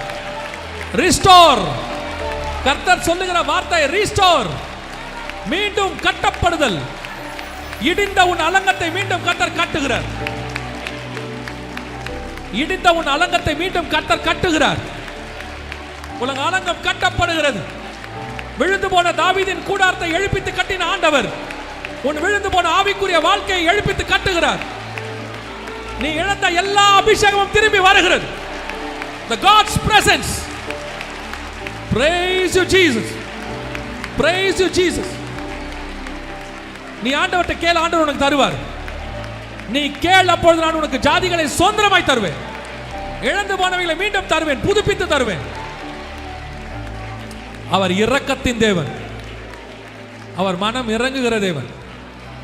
மீண்டும் இளைய குமாரன் வந்தபோது ஓடி வந்து தன் வஸ்திரத்தினால் மூடி அணைத்து முத்தமிட்டு மீண்டும் அதே மோதிரத்தை போட்டு மீண்டும் புது வஸ்திரத்தை கொடுத்து அவனுக்காக இன்னும் ஒரு விசை பலி செலுத்தி அவனை மீண்டும் கர்த்தர் ஆசீர்வதிச்சார். அதே தகப்பன் தான் உனக்கும் எனக்கும் உண்டு. இதுவரைக்கும் நீ பண்ணி தவிட தின்னிருக்கலாம், ஆனால் இனி கர்த்தர் உன்னை பரலோகத்தின் ஆகாரத்தினால் திருப்தியாக்க கர்த்தர் போஷிக்க விரும்புகிறார். இதுவரைக்கும் நீ சாப்பிட்டது என்ன வேணாக இருக்கட்டும், பரலோகத்தின் ஆகாரத்தினால் கர்த்தர் நிரப்புகிறார். வானத்தின் மன்னாவினால் கர்த்தர் நிரப்புவார். இழந்து போன வெளிப்பாடுகள், இழந்து போன வரம், உன்னை விட்டு எடுக்கப்பட்ட வரம் மீண்டும் வரும். கர்த்தர் உன்னை நிரப்ப வல்லமை உள்ளவர். கர்த்தருடைய மகிமை மகிமை அநேகருக்கு கர்த்தர் புதுப்பித்துக் கொண்டிருக்கிறார். அலங்கம் மீண்டும் கட்டப்படுகிறது. Restore. God restore the everything what you lost. நீ இழந்து போனவைகளை மீண்டும் கர்த்தர் தருகிறார். நன்றி ஆவியானவரே. Thank you Jesus. Thank you Jesus. Thank you Jesus. நன்றி அப்பா, நன்றி அப்பா. ஆவியானவர் எங்கள் மத்தியிலே கடந்து வந்து நாங்கள் இழந்து போனதை மீண்டும் தந்து எங்களை மீண்டும் கட்டி எழுப்பின தயவுக்காய் உமக்கு ஸ்தோத்திரம். உள்ளே வந்த ஒருத்தர் கூட வெறுமனே திரும்புகிறதில்லை. உள்ளே வந்த ஒருத்தர் வெறுமனே திரும்புகிறதில்லை. அத்தனை பேரையும் கர்த்தர் எழுப்பித்தான் அனுப்புகிறார். ஆமென்.